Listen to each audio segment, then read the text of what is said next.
What's up? What's up? This is Sakura A Emelio Santana. What's up? What's up? And this is Boxing PlayHouse's After Dark series. This is the podcast, baby. Definitely. I thought you were going to say it for me, but you did. Hey, shout out to Teo. So basically, tonight is all about the heavyweights.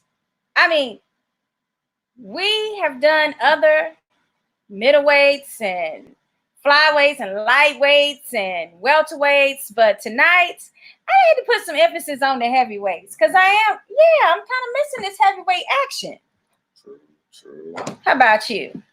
I'm definitely missing the heavyweight action. Heavyweights is the division I started off liking back in the day when I was little, watching old Muhammad Ali fights. So the heavyweight division is, when I was a kid, I thought that was all it was at one time, was heavyweights. Oh, for And then I got to know it was more weights involved, but I thought at first it was just heavyweights.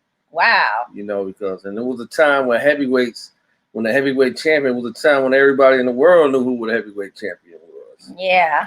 But nowadays, it got a little cloudy. I hope we can get back to those days where everybody knows who the heavyweight champion is. Okay. So heavyweights, right now, the last heavyweight fight that we got to see was Wilder Fury 1. And that was out in California. It was like such an energetic time. We had about 10 people in our party. Mm-hmm. And then we met up with my boy, Tim, from Heavy Bag Boxing. And, yesterday, what made me think about it is he contacted me and he was like, man, I sure hope that we can all get together for Wilder Fury 3. Wow. Yeah, he said, he was like, that's a moment to remember in time for sure. So I was like, oh, yeah, you're right. You pretty much are right. We're never going to forget that, right. So what is it that you remember the most about that particular fight? Like that made it so awesome? Talking about the first Wilder Fury? Yes, that we went to. Man, just the atmosphere being in LA was the weigh-in that was outside and all the hype and people from all, the British fans came. Remember we seen Anthony Yarde, they was hanging around. I forgot about that. There was a lot of people there, man. And as soon as you got in the building, you just felt the excitement. It was just an exciting event that, and then having family and friends with us, it was just a great time that I won't forget. Hey, the main thing that I liked about it was just how the energy was and being able to see our friends Tim and all the British fans and just running around seeing the sights there in Cali LA at the same time. So I really enjoyed that. But for the actual fight, oh my God, when the fight started and I was like, oh my God, this is so freaking boring. I hope this is not going to turn into a Klitschko versus Tyson Fury, fight right now, because it was looking like that for the first 4 rounds. Right. And then we started finally getting some action. And, I was just like, damn. I mean, Fury was really impressing me. He was shocking me by how much skill he had and how he was moving around and how he was able to avoid getting caught. But then when them 2 sonic booms hit, the crowd went electric too. Right. And in the 12th round when it happened, and we're surrounded by all these UK fans, I was just like, they just stopped breathing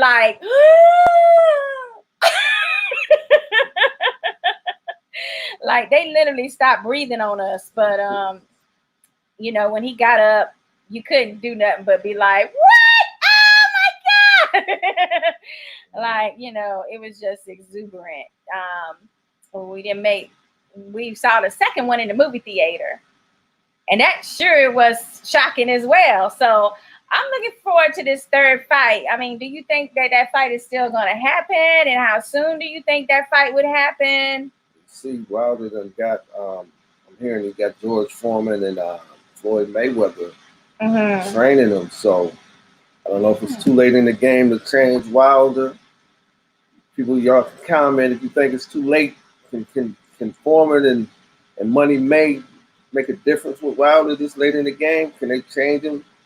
Can he do anything different to beat Fury? You know, it's a lot of questions and a lot of answers got to be, you know. I mean, I just find it hard to believe if you're a boxer and you went to the Olympics, you was a bronze medalist. I feel like you got some boxing skill there. There's something there already. Now, the power has always been there. It's going to always be there. He could be 110 years old and he's going to still have the power. But like the skill and the boxing skills that he learned early on in his career, I don't think that it's gone. I just think who's going to like bring it out? Who's going to like tap into, hey, let's get back to the fundamentals. Let's, pull out this and you don't forget that you can do this, and so can he improve? I think so. I mean, why not? He should be able to improve anyway. I mean, that's what I'm saying. Let's hope so. And hope no suits. Hope you don't come to the ring with a heavy suit on. Well, what you think you're gonna wear now? I mean, like he still got to out top what he's been wearing without, making them crucial pound mistakes, I guess. He might come to the ring like Mike Tyson used to come with just a towel. Well, you can't get no lighter than that. If you're just talking about a towel now, you that's no lighter situation than you just coming in with a towel, other than you just coming in buddy ass naked.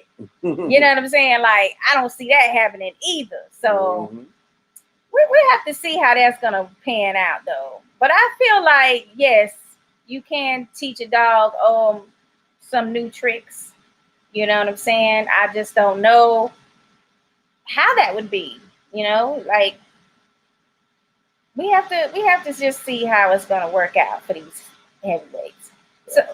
So getting to other news, is there any other heavyweight fight that you would like to see besides just that, main feature fight?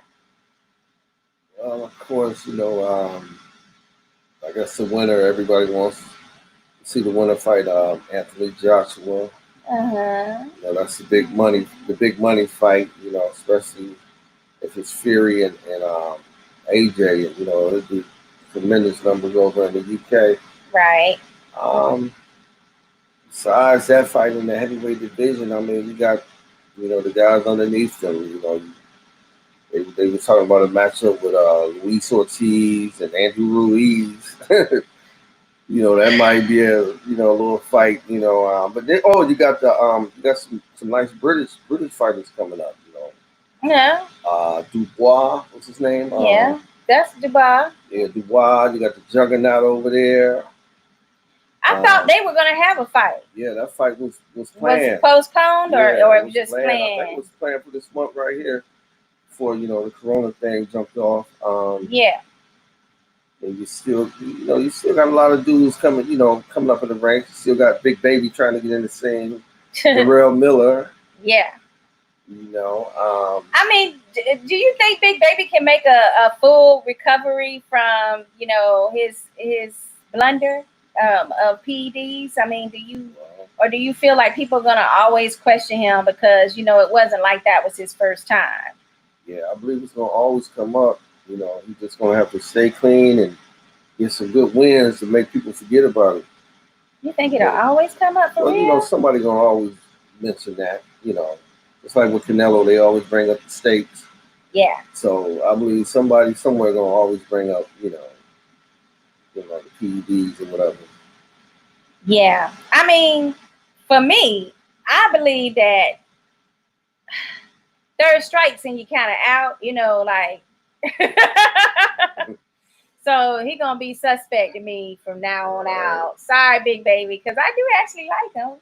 He's got a little character to him and knows how to sell himself. It's just like, damn, man, you just went over the mark as far as PEDs is concerned with me. I like to see him fight like Dylan White or someone like that. Yeah, Yeah, that would be perfect. A Pez versus a Pez, right? Yeah, I'm gonna fight Dylan White. See what happens. Yeah, Dylan White. Yeah, like that would be possible. I could see that.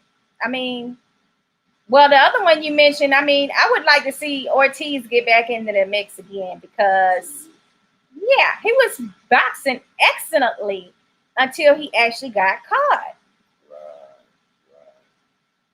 Then we had the upset earlier this year. One of the fights we did see, Babyface Nowski. Yeah, that was an upset. He was upset. He was big hopes. He was like 1 or 2 fights away from a title shot. So Yeah. that was a big upset. You know, Adam Kanowski, Babyface. Yeah, and then I think we saw Kaufman the other day on PBC, and we shared that for you guys so you would be able to see him talking about his experience having COVID, and that was just sad. I mean, yeah, he was getting over it, but then he said his father got it, and somebody else close to them got it, so it was kind of like just moving around in their family. And then he still had, which was blowing my mind, that he still said, "Oh, I think the media is overselling it." Yeah, like, dude, you done had like 3 people in your family with this shit. Like, how are they overselling it when you're like a prime example of why we're trying to distance ourselves and and how easily contagious it is. So I didn't quite understand where that situation was. I guess because he was doing better. And he really didn't have, he said that he was sick for about a week. And he really didn't have any of that severe stuff going on. And now he said his dad is recovering. So maybe his experience was such that he's like, well, it wasn't that bad as they was trying to make it out to be. You know what I'm saying? He's a single father. He got like three Yes. sons he's taking care of. And he said that's all he does. That's all he knows is boxing. So he said it was scary too. Just knowing that his kids depend on him solely, and here you are sick like that. What's up, Clarence? We see you down there. We still talking about we his favorite couple. Where is your lady? You got to have you supposed to be your own favorite couple. You trying to tell us you single? What you gonna have to let us know, because Boxing Playhouse, we got to a reputation for setting people up, kind of making love connections around here and stuff. What's up, Clarence?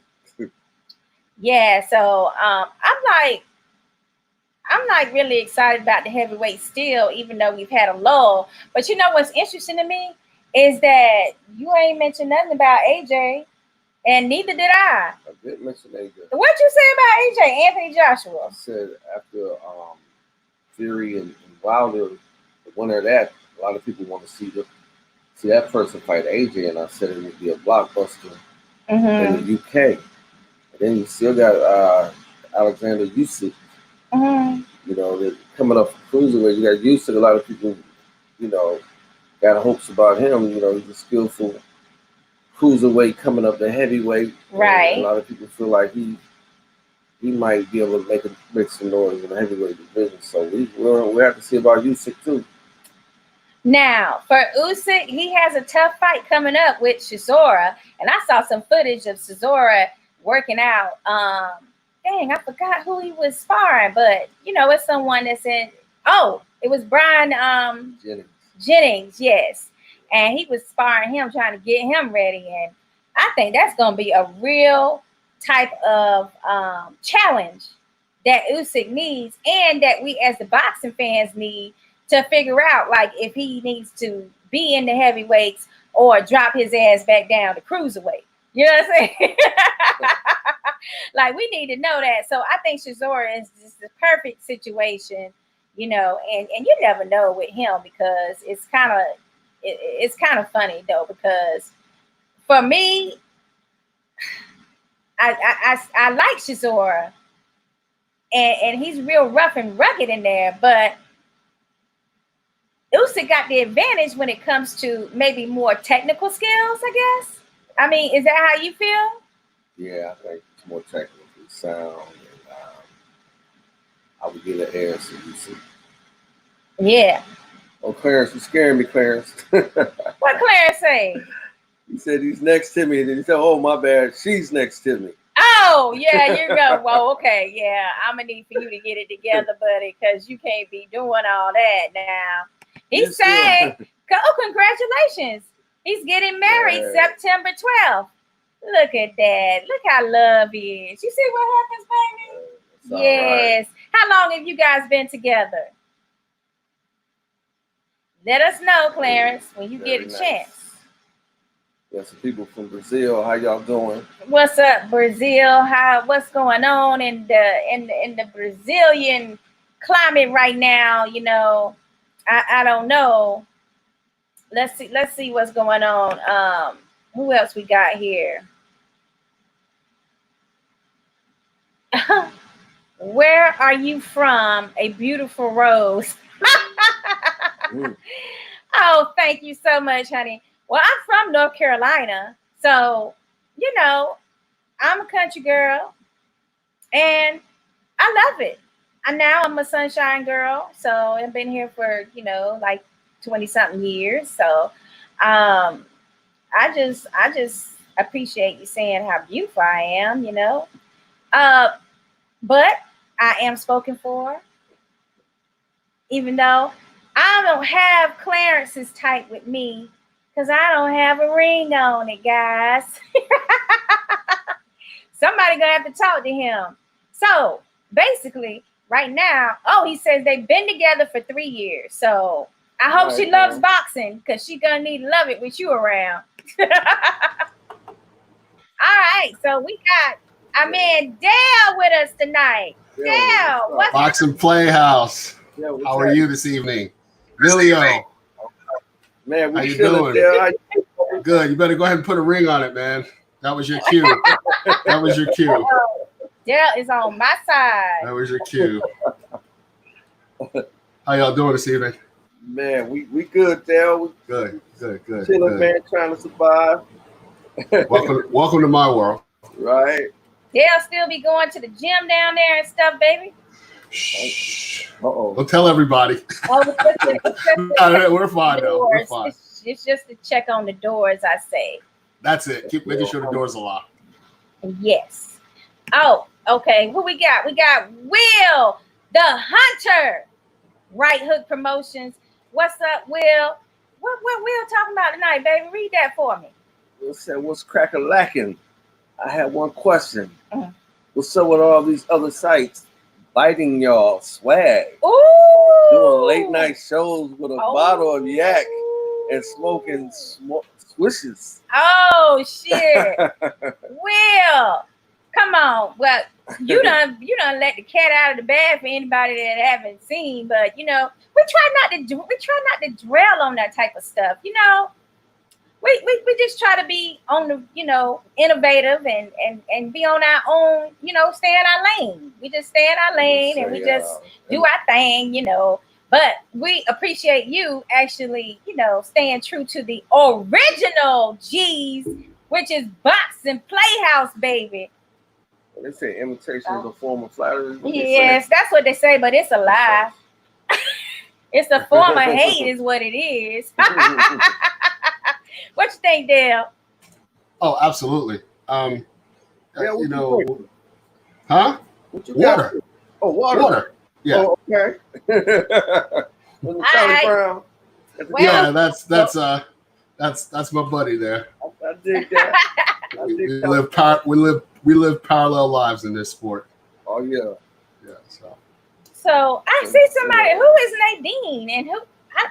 I don't know Nadine. I gotta see who this is, because I don't know.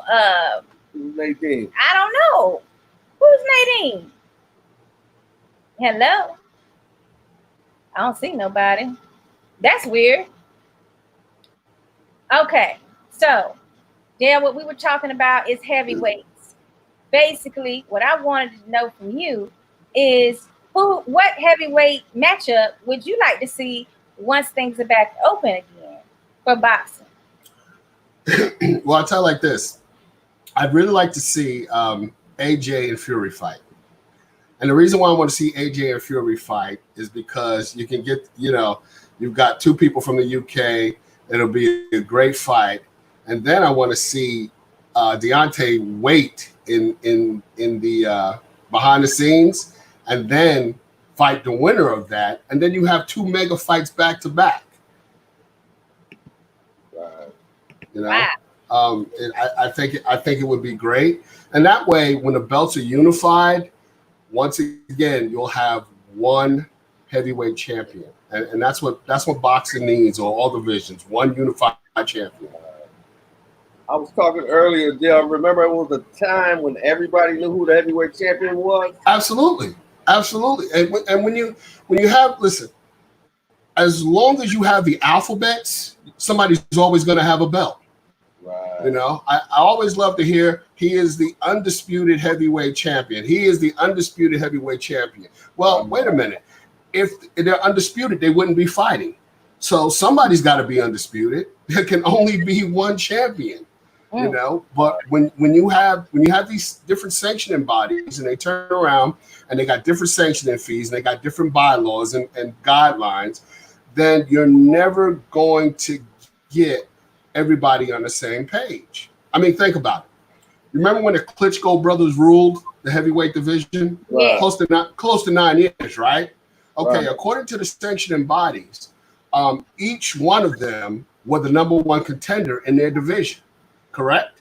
Right. So, with that being said, then why wasn't one of the brothers stripped of fighting the other one, according to the bylaws and guidelines of the sanctioning bodies? So you're saying basically that when they didn't want to fight each other, somebody should have had to lost their belt between the two of them. Absolutely. Yeah, I mean, if that's what the bylaw says, if the bylaw, and not when I say if, I'm not saying that I don't know, but the bylaw says that the number one contender has 100 and I think it's 130 days to sign a contract to defend their title against the number one contender. If not, one or two things happen. Either that fighter is stripped, or that fighter is given step aside money and that title is vacant. That never happened between the two brothers, although they did tell their mother that they would never fight each other. That's great, keeping your promise to your mother, but that doesn't go over to the boxing world. Unless the boxing world starts taking promises from mothers, saying, well, my sons are not going to fight each other, and that's fine. And that's a whole different other story. Yeah, that ain't no fight you would want to see, was it? What's that? What's that, Amelia? The Klitschkos. I mean, that ain't nothing you wanted to see, was it? Well, it's not so much that I really wanted to see it, but at the same time, they basically tied up the heavyweight division for 9 years. They tied it up. It was tied between them two, and that's why during that time, I'm not making excuses for the other fighters, but I mean, since those guys, they were coming in at 6'5" and 240, and the average heavyweight back at that time was 6'2", 225. I mean, look at Chris Bird. I mean, these guys didn't, they gave away too much advantage. In every other weight division, you always have a junior or a junior welterweight, right? So when you go up to the heavyweights, you have it in the Olympics, you have a heavyweight and a super heavyweight. But when you get to the pros, you don't have a super heavyweight. Right. Some guys are not going to be 6'5", 240. They're going to be 6'1". I mean, look at Evander. Look at Tyson, 5'10" and 3/4, and fighting guys 6'2", 6'3", 6'4", 6'5". I mean, come on, Yeah. It's strange that even though he was small, Chris Bird managed to get that first win on Vitali. Listen, good. What I think Chris Bird lacked in size, he made up more for it in his boxing skills and his heart and determination. Now, don't get me wrong, I'm taking nothing away from the Klitschkos, but they still had, especially Vladimir, still had that European straight up style until Emmanuel Stewart came in and worked with him, So, Right. hey, Okay, we got Will Hunter. He's chiming in again. He says, the sad part of being a champion is we never see many unifications, because you're ranked only if the sanctioning body you have the belt in. I think all champions should be able to be ranked in others without having the belt in it.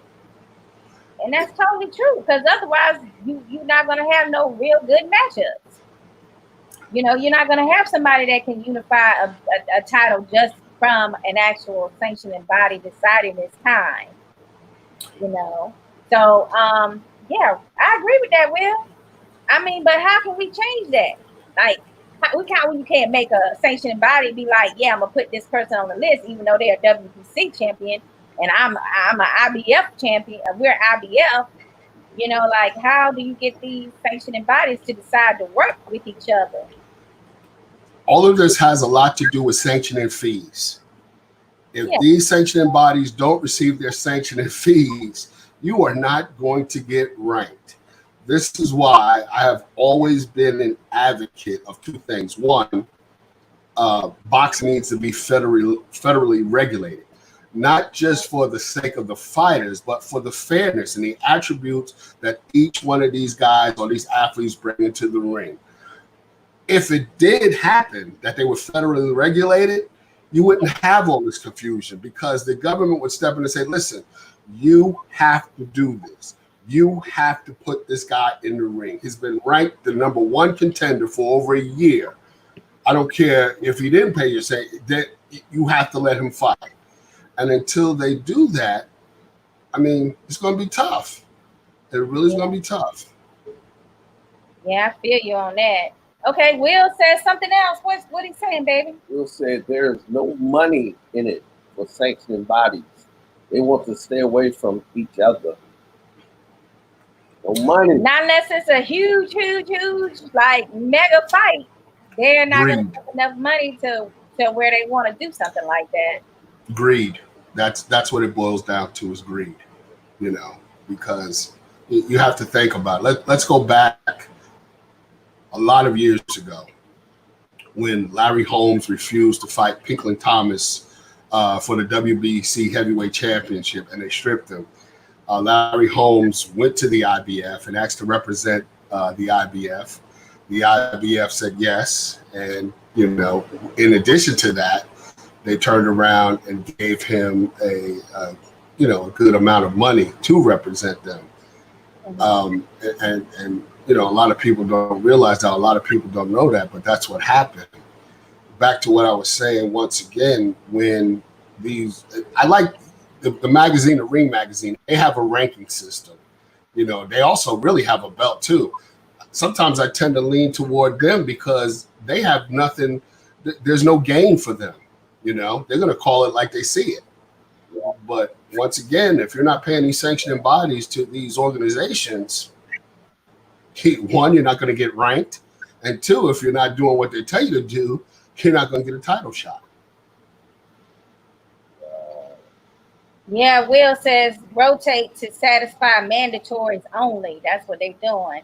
They want to protect their champions, because if I had a unified champ, 3 out of 4 of the sanctioning bodies will be riding the pine. Defend 1, pay 1, and sit down on the other 3. So they're gonna pay 1 and sit on the other 3, because they don't want them to fight, and they saving them for when the other one lose, then the next one can be champion. Like, it's so much, and they make a shitload of money off these guys. So it's like, dang, when is enough? Like, let the fans see a big time fight. One particular incident that I felt was it just disgusted me with the WBC. And damn, I love the WBC. You know why I love the WBC? Damn. Why? That belt is everything. I mean, that green they use and them belts Everybody wants that belt. All them flags around that sucker, and it's gold out and whatever. Sound like Sean Porter. I am. I'm just like Sean Porter. I get it. I know it. Okay. That's all they gotta have is just the look. And I'm like, damn, I like this WBC. But when they messed around there and gave Canelo that damn, I don't even remember the name of that belt they gave him. Was it the Emirate? No, Emirate was the one overseas. He had some kind of belt Isn't it the Diamond or something like that? Yeah, like they made up a title just for him, and then it made it where his number one mandatory, which was Charlo, he became the regular champ, and no, he became the super champ at that time, and then he so he didn't have to fight him, like, and that was like so obvious to me, like you're trying to make sure that this guy don't have to fight Charlo if he don't want to. And that just like, damn, they disappointed me with that one. Because I really liked their WBC. I liked the drug testing program they were trying to enforce at that time. Now it's like known or unknown or rumored that, sometimes they're not able to catch up with these boxers when it's time for them to take the testing, or they test on a certain level, but because it's the same thing that Canelo said that he tested about, they get they get a waive or a reprieve from any punishment on that level. So it's just, it's getting real muddy over there, and that was like disgusting to me. But also the main topic, before I go on a tangent, is basically how he wasn't able to, he didn't have to fight the number one contender at that time, and still hasn't to this day. Matter of fact, and hasn't fought Andrade, who has the other title.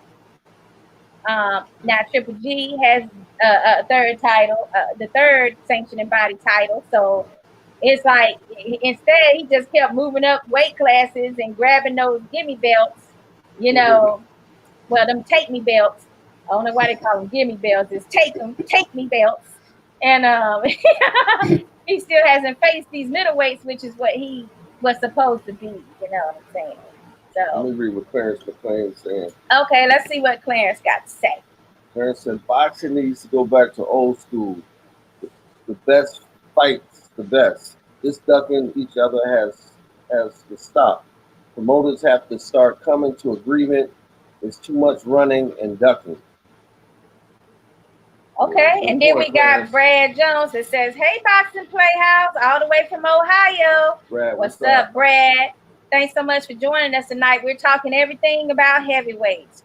Right now, we're talking about how we can't get two really good fighters that are number ones to try to do a unification bout because of all the sanctioning bodies. And now we also got to talk about the fact that it's also the what do you call it? The media distributing, which is, your media networks, that's also now that's starting to be a barrier as well, where this fighter can't fight on this, they can't fight on the Zone or ESPN or PBC on Fox or Showtime because they're with this promotional banner. So, like, you start adding all these different factors on, and you like, damn, when can I see this damn fight? But the other thing is, we stop seeing champions that are like, hey, no, this dude saying he better than me. I can't have that. The only person that I've seen say that in the last 2 years is Deontay Wilder. He was the only one that was like, nah, this is unfinished business. You know what I'm saying? Like, Ortiz is saying that he still was, could beat me, or, this one said that they could beat me. I gotta finalize this. You know what I'm saying? Like, it's got to be clear I'm the best. So, but I'm waiting for some more champions to come out and be like that. I think my man Jose Ramirez, he also is one that's like, yeah, I'll fight anybody, and that proved that his last fight was really tough, but he pulled it out at the end with them body shots, baby. That's what I like about him. But we're talking about heavyweight, so we're gonna stick on subject, okay? So we got Renee Box Young. She says unique champ along with regular and super champs. You might as well invent a unicorn champ. Unicorn unique, but I'm saying they might as well make one that's called a unicorn champ, where they ain't got to fight nobody, they ain't got to defend no titles, they ain't got to do nothing. I kind of wish they just went with the ring belt and that was it, man. Sometimes all these belts. You remember how Marvin Hagler just ruled for a long time? Everybody just ruled. Him. Listen, and at one time, one of the sanctioning bodies was going to strip Marvin because he didn't defend it, but Marvin had already went through the division. You know what I'm saying? Those are the days, the good old days, when you could turn on ABC, Wide World of Sports, and watch champions fight one another. It wasn't about this network or that network. You would turn around and you fought on either ABC or NBC. And those were the good old days. And unfortunately, I don't think we're ever going to see those days again because it's a monetary thing now. You know, it's who's offering the most money and who's doing this and who's doing that. And but in the long run, Amelia, this is what I think. The fans have control of this, believe it or not. Because if we're tied, if we come to a place in our boxing, barometer, and we say, listen, we're not going to watch the number one guy sit and wait while the champion fights somebody else. Right. We're not going to buy it. After a while, promoters are going to start saying, wait a minute, our numbers in pay-per-view are not going up. What's going on here? Right. And if we start turning around and saying, listen, we're not going to tolerate it anymore, we're not going to buy these fights, a change will happen. But it's up to the fans, you know? We've got to stop tuning in and buying fights that, really don't make any sense anymore. Exactly. Yeah. I felt that way for a long time too. It's like the fans ultimately have the decision and the control over this situation. But what they do is they starve us out so bad, for a decent fight that we just be like, well, damn, that'll do. Yeah, let's just crank that up. Click on that. We'll pay for it. Like they starve you so bad to the point where you just like, okay, I'll take it. We was talking the other day. I was telling Sakura how a good as fighter as Demetrius Andrade is. It seemed like being with the Zone, it's just feeding him all these nobodies, man. And his best years are starting to go, man. I want to see him in there with some Charlos and some good fights, man. Dan Jacobs, the Canelos. It seems like they just feeding them all these guys, that nobody's heard of. And you're right. And you can have a great record, but at the end of the day, there'll always be an asterisk by your name. I said, well, listen, why didn't you fight this one? Why didn't you fight that one? Sakura was talking earlier about Deontay Wilder. One thing I like about Deontay, people can say what they wanted. He wanted to fight AJ. Mm-hmm. He wanted to fight Ortiz twice. Yeah, he wanted to fight Fury twice. Have you noticed that's the only heavyweight that was doing it?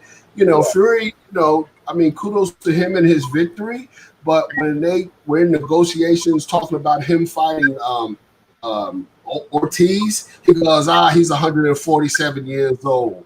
This and that. Well, listen, if he's 147 years old and they're offering you $5 million, guess what? Then on my resume, I would have $5 million and I'd be a 147-year-old man. Stop making excuses and go ahead and fight this guy. And the reason why they don't want to fight a guy like Ortiz, because that's the guy that can upset the apple cart on any given day, especially somebody like AJ. If he thought Ruiz put him down the first time, somebody that's dedicated and in shape, it's going to give him problems. Yeah, that's an excuse. that old age thing is just an excuse to avoid that man. Yeah. Like if you're old and I know I can beat you and you're giving me $5 million, then that's as Mayweather would say, that's easy work.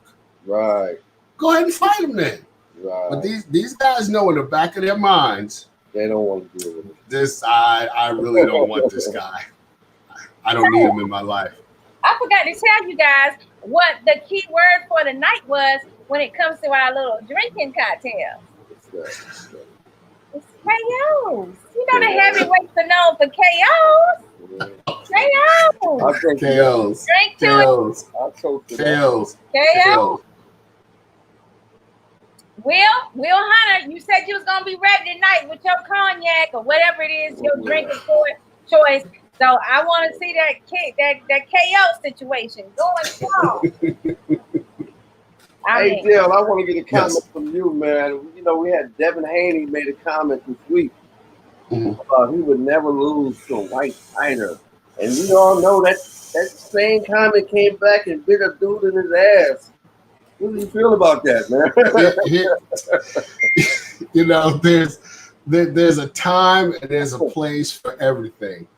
That was neither the time or the place. That was a total situation on acting on emotion without the benefit of intellect, because now he has to do damage control. Right. You know, here, you know, listen.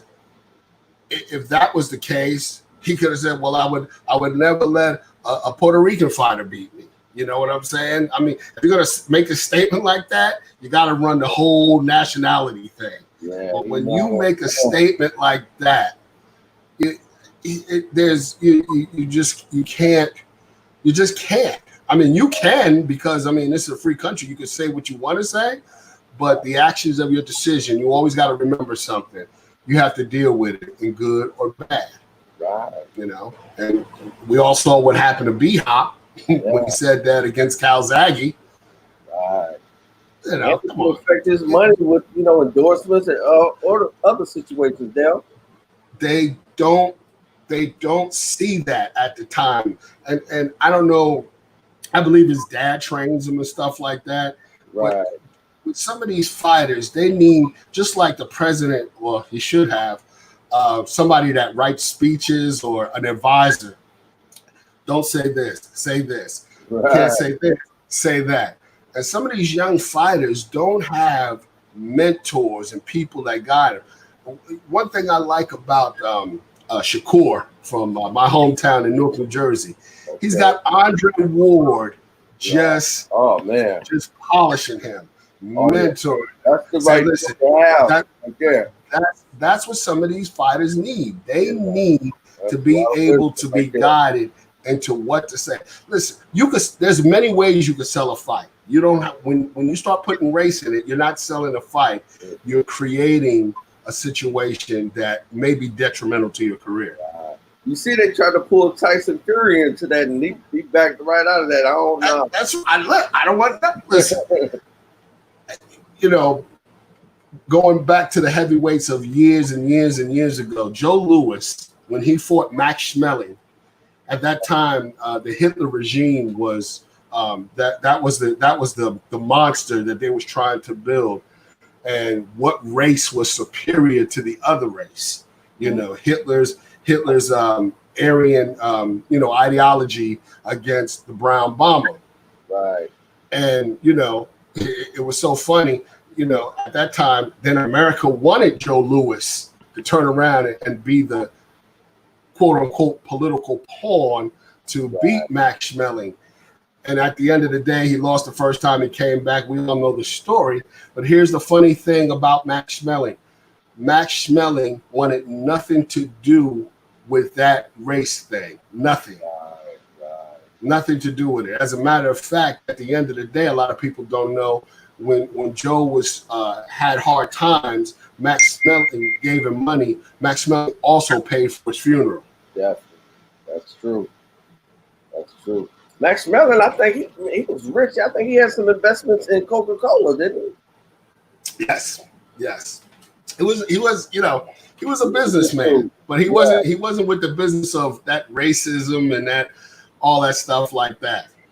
You know, he was just being used as a pawn. The other one, remember they tried to pull the race thing with Holmes and Cooney? Listen, I remember that fight very well.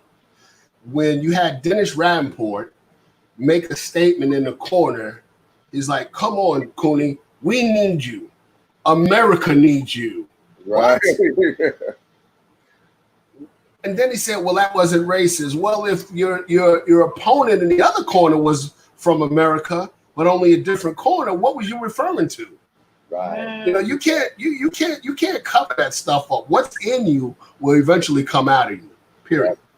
And Dennis Rappaport basically told on himself. He let that race card slip that night. Mm-hmm. Well, y'all about to be mad with me because I done sit here and listen to all y'all had to say about all that right there. But no, I'm gonna have to go out on a limb.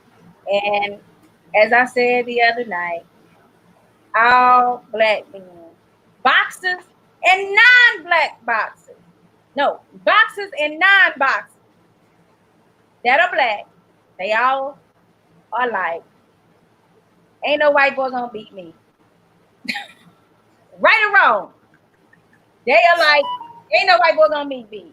And for him to be willing to say that, now that's something different. But like if you're gonna say it, stick to that shit. You don't put yourself out there where you finna be the bad boy of the new generation of boxing. You know what I'm saying? When you say something like that. So what you gonna take it back for? You know that's what you meant to say. You said how you felt the first time. I'm not with the whole I'ma take it back because some of these PC people are gonna be on me. Like, no, once you decide I'm going there, don't try to take it back because I'm not gonna believe you. Plus, I know it's something that a lot of daggone black bosses think.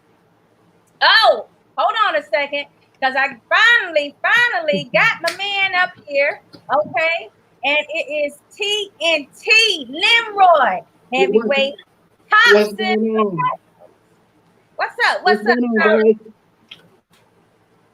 Everything is good. How you guys doing? We good, Lenroy. How you doing, man? Man, I'm good, man. Just got done working out. Oh, okay. You got your home gym? Something like that. Something like that. You know what, Lenroy? We're on a great discussion. You have perfect timing. Okay. You a little late, but I'm gonna get on you about that later because you know this is boxing PlayHouse house.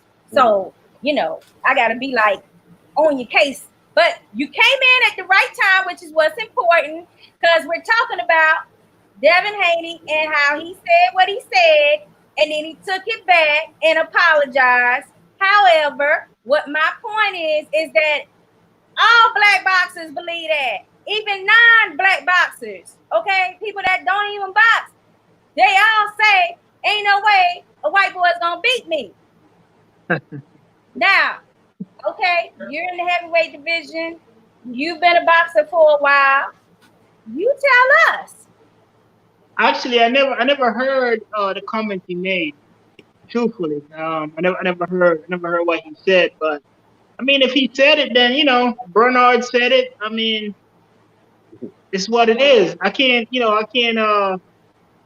say anything about it because I didn't hear what he said. Well, basically, he just said, I ain't gonna let no white boy. I'll never let a white boy beat me. The only problem I had a problem with in the statement was that he called them boys. I don't like the word boy because it's like, you know, you kind of pushing my little buttons there. You know, everybody's, they're adults. So, I just wish he'd, cleaned up the word boy. But other than that, I mean, he just said he'll never let a white boy beat him. I mean, I believe he meant it. So what you taking it back for? I mean, if he said it, then stand by it, you know? Exactly. That's what I'm like. Like, you said it now. I ain't going to believe that you didn't mean it. Plus, I got a feeling. I ain't going to ask you if you feel the same way. I ain't going to do that to you tonight.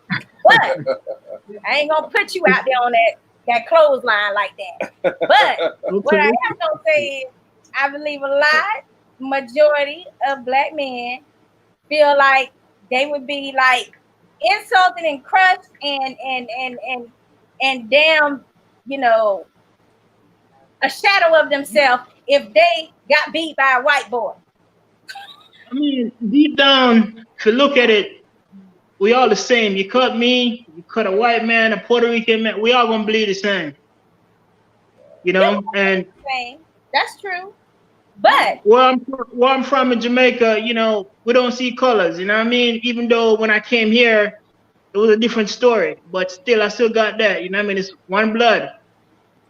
You know what? I was telling Sakura the other day, Lenroy and Dale, that these white boys today, they ain't like they used to be in the 70s, man. These white boys today, man, they taking MMA and they on some other shit, man. You mess around get the wrong white boy, he been choke the shit out you, man. That's what I said. I said they on a different level. They hungry. White boys, you used to could say some words and scare white boy back in the day, but but it's different today. You know what you want to do? They the same white boys back in the 70s, man. They listen to different music. They act different. They studying MMA. They fighting. They ain't the same white boys. Oh my goodness. what you got to say about that, my man? What you got to say about that? I'm sorry. What you got to say about that? Listen. He's absolutely right. I keep thinking about Jermaine Taylor at one time, who was supposed to be the next best thing after beating Bernard twice, and along comes Kelly the Pavlik Ghost. Oh man, I remember that one. I said that changed everything. Right. I everything. remember that one. Yeah, I mean, come on. I'm agreeing with what you said. Listen, if somebody's got 2 arms and 2 legs, I don't care what color they are. I'm not gonna underestimate them or overestimate them, because exactly it can happen. If you can hit, you can. Listen, Kelly Pavlik wasn't a finesse boxer, but guess what? He could punch. Right. Tommy Morrison, heavyweight back at the time. Pure white boy. Let me tell you something. That kid could punch. Right. He could punch. He was a white boy. He could and had good hand speed too. So, I ain't messing with it. That's why I mind my business. Right. Me too. Them white boys in the 30s was tough. Down them white boys. Absolutely. Absolutely. Yeah, Rocky Graciano, man. Willie Pett. Yeah, Absolutely. Yeah, Carmen Basilio. Come on.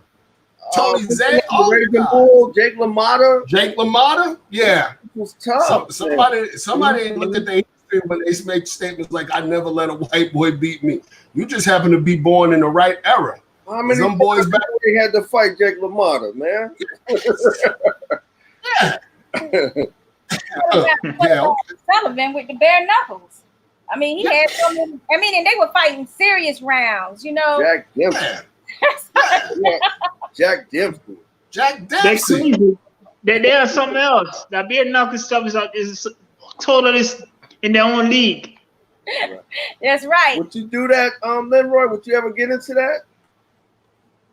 I ain't gonna say never. I mean, if the price is right, why not? Right. Hey, I think you'll do really well in that situation there. Yeah, if the price is right, and if my management team and down with it, because again, I'm on a contract, so if Coach KP says a go is a go. If not, then you know what I mean. Yeah, that's my coach, Rick. Lenroy, I want to know what age you got into boxing and what made you get into boxing. When I first came from Jamaica in '98, I saw Lennox Lewis fought Evander Holyfield the first time. And I said, okay, that's what I want to do. But, I gravitated to football, and I was playing that. And then I walk in the gym. I met Mike Birmingham, Dan brother. And then I met Joe Pont, and the rest is a history. Wow. Oh, nice. Yeah, that's cool. So that's great encounters to start out your career. So you was about 18 or 19 when you got into it? No, when I got into it, I was 16 going on 17. Oh, okay. Yeah. So I just, okay, stuck with it, and thank God it took me around the world and grabbed the Commonwealth title, and I've been blessed. There's no complaints. The high and the low, I enjoy it. When you started cruiserweight or you was heavyweight? I was heavyweight. I was heavier than this because I was playing football. I was like 260, somewhere up there, 270. Wow. Somebody said you was a cruiserweight. I forgot who said that. No, because I took the weight off, and I was thinking about going to cruiserweight, but then I was just like, nah, I think I got down to 2. The lowest I ever got to was, I think, 193 or something like that. Oh, okay. Okay. Yeah. And then after I won a Commonwealth title, I think I got back down to 222, and I was just like, now Coach Kenny was saying that's too light, so I just stick at 230, and just walk around there. Most I bulk up to is probably 240, but it's mostly water weight. Whenever I fight, I start back moving, I drop back down, reload. So, I'm good right now. Yeah, well, the last time we saw you working out, Lenroy, you look in great shape, man. That weight you at right now, that look like a good weight for you. Thank you, brother. Working out last. Yeah, man. Thank you. Yeah. Yeah, that was like back in November. I was getting ready for my last fight. Yeah, because I saw some of the pictures in the gym where I could tell you had on more weight a few years back. Oh, man. I was a fat boy. Hey, That's when I had a gut and everything. I'm gonna give you a pass on being the heavy boy, cause guess what? That food you be cooking, I seen them pictures, buddy. I'm gonna have to get. I need to right for real, cause I got to get over there. Damn, he had a big ass grill, man. It was so much food for Christmas, man. Oh my God, I thought I had died and gone to heaven. Then I woke up and realized I wasn't chewing on a damn bone. Cooking is in my DNA, man. After boxing, me and Ken and Porter, we're talking about opening up something soon here in the future. So, cooking is in my DNA. So that's after boxing, I think that's what I'm gonna do. I heard somebody had paid you some money the other day because they just wanted something that you was trying, that they wanted you to cook, and you were my boy Mike keep on bothering me, but I told him I didn't feel like cooking, and he just said, I got some cash for you. What? He said, meet me at the store, and the rest is history. We got a legendary daughter right here. Yes. Roberto Duran's daughter, Dahlia Duran, saying hello. Hey, Dahlia, how you doing? She wants to say hello to everybody. She said, my family from your friend, Dahlia Duran. That's what's up. We love us some Dahlia. Yeah, Roberto Duran's daughter. Yes, Dahlia got a nice, I love her name. That's right. Dahlia. Yes. And she's a great photographer on top of it. So we hope that we can get to see you soon, Dahlia, when we have our next, fight night, whenever that might be. It's got to be once we're all safe. What's up, Brittany Mingo? Then we got Brittany, our photographer. She's our in-house photographer. She does apps. She's able to do websites. She's our resident guru. And if you need her to do something for you because you got that downtime and you've been putting off a lot of shit, you need to go ahead and call Brittany and let her hook you up while we're on this little hiatus here. Ain't that right, Lenroy? That's right. It's a time to get it done. Lenroy, what's next? You got anything when everything clear out? I spoke with I think it was week before last. I had a good conversation with Coach Kenny Porter, and good conversation with Eddie Hearns. So, as soon as things start back moving, it's gonna be a go again. You know what I mean? So make a run at it again, and let's make the best of it. These opportunities come, but don't last long. So just gotta grab them and enjoy the moment. You know what? I understand what you're saying, and I'm feeling everything you just said. TNT, but am I gonna see a KO? Absolutely. You missed my last fight, didn't you? Yeah, I missed that last fight, man. KO. But you guys was at the weigh-in though. The weigh-in, right? It was some. Nah, was some powers that be that kind of. Yeah, it was the politics of boxing, man. It got political in the last. Welcome to Tampa. We wanted to be there, but things got political at the last minute. Welcome to Tampa. Yeah, it was a good performance, though. Dude came to fight, but hand the show early, and that's what you got to do to get early. Yeah, but we knew that was gonna happen anyway. They ain't had nothing on TNT, okay? How How is your beautiful kids doing? Those two beautiful ladies. They're doing good. Hopefully I get to see them. We'll go see them tomorrow, spend some time with them. But it's kind of hard. I can't really do much right now due to the lockdown. The parks closed, everything closed right now. But they're loving that I'm home and I'm cooking for them, so they enjoy that. Oh, I bet. Now that's that daddy love food. And if anybody don't know, Lenroy is a real deal family guy. So we love to see that, man. Dale, you got anything you want to ask Lenroy? Yeah, Champ. I noticed you mentioned Lennox Lewis, and I noticed you didn't mention Razor Ruddock. What'd you think about him when he was fighting? I met them both. Believe it or not, before I came to the U.S., I met Ruddock. Ruddock stayed not too far from my grandmother lived in Jamaica, and he always come true. And a few years ago, I had the privilege to meet Lewis, work with him, show me some stuff, and we still keep in touch time to time. Know that he's with PBC. Sean and Kenny, always get in contact with him, and So I'm looking forward to seeing him again. I know he got a foundation going on back home in Jamaica where he's helping the youth, bringing boxing to Jamaica, so which is really good. I was looking forward after my last fight. Actually, my fight got canceled that I was supposed to have back in March 28th. I was supposed to go home and go visit my family and go visit this camp. But he bring guys like Winky Wright, Brian Jennings. He brings some of the top fighters to Jamaica and really show them what it's like. And I'm looking forward to go back home and show them what it's like to do it and believe in themselves. You know what I mean? Yeah, man. We saw Brian Jennings earlier sparring with the dude the UK Shazora. I mean, how you that fight? Yeah, like how you that fight? Those my boys, man. Yeah, I spoke to Derek probably about a month and a half ago. Because he has a big one coming up too with Alexander Husek. Wow. I'm looking forward to that. You know what I mean? And Derek, can't sleep on Derek, man. Derek has nothing to lose and everything to gain. Like he said, it's not about the title for him now. The title run is over. It's all about making the money, get in there, and close the show. I believe he's gonna do it. I believe he's gonna do it.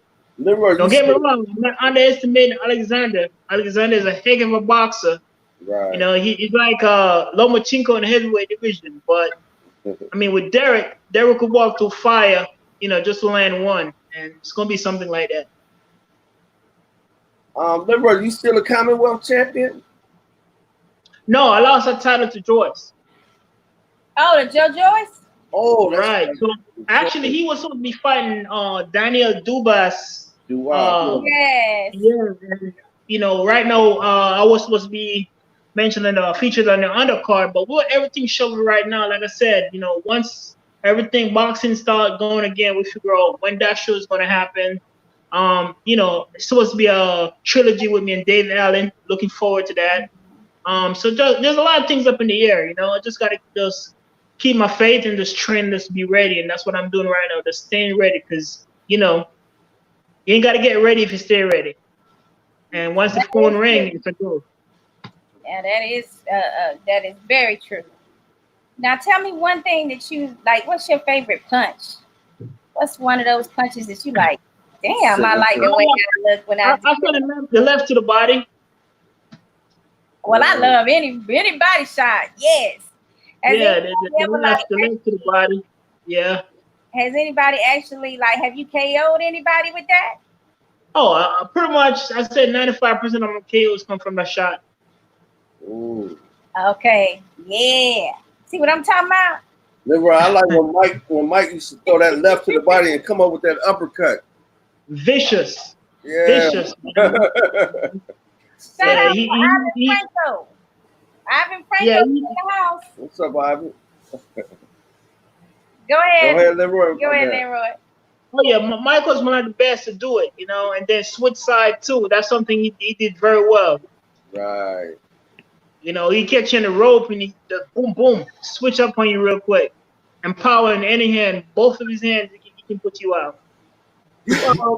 Did you say you knew Trevor Burbick? You ever met him? No, I never met Trevor Burbick. Just Razor Ruddock and Lennox Lewis. Oh, Glenn Johnson is another good friend of mine too. Very good friend. I remember I was in the amateur and I met him and I told him I was going to the PAL National in Oxnard, California, and he's actually flew out to see me fight. And ever since then, me and Glenn Johnson would connect. You know what I mean? We're still up to this day. I just spoke to him probably, I don't know, 2 weeks ago. He's here in Florida. He's down south.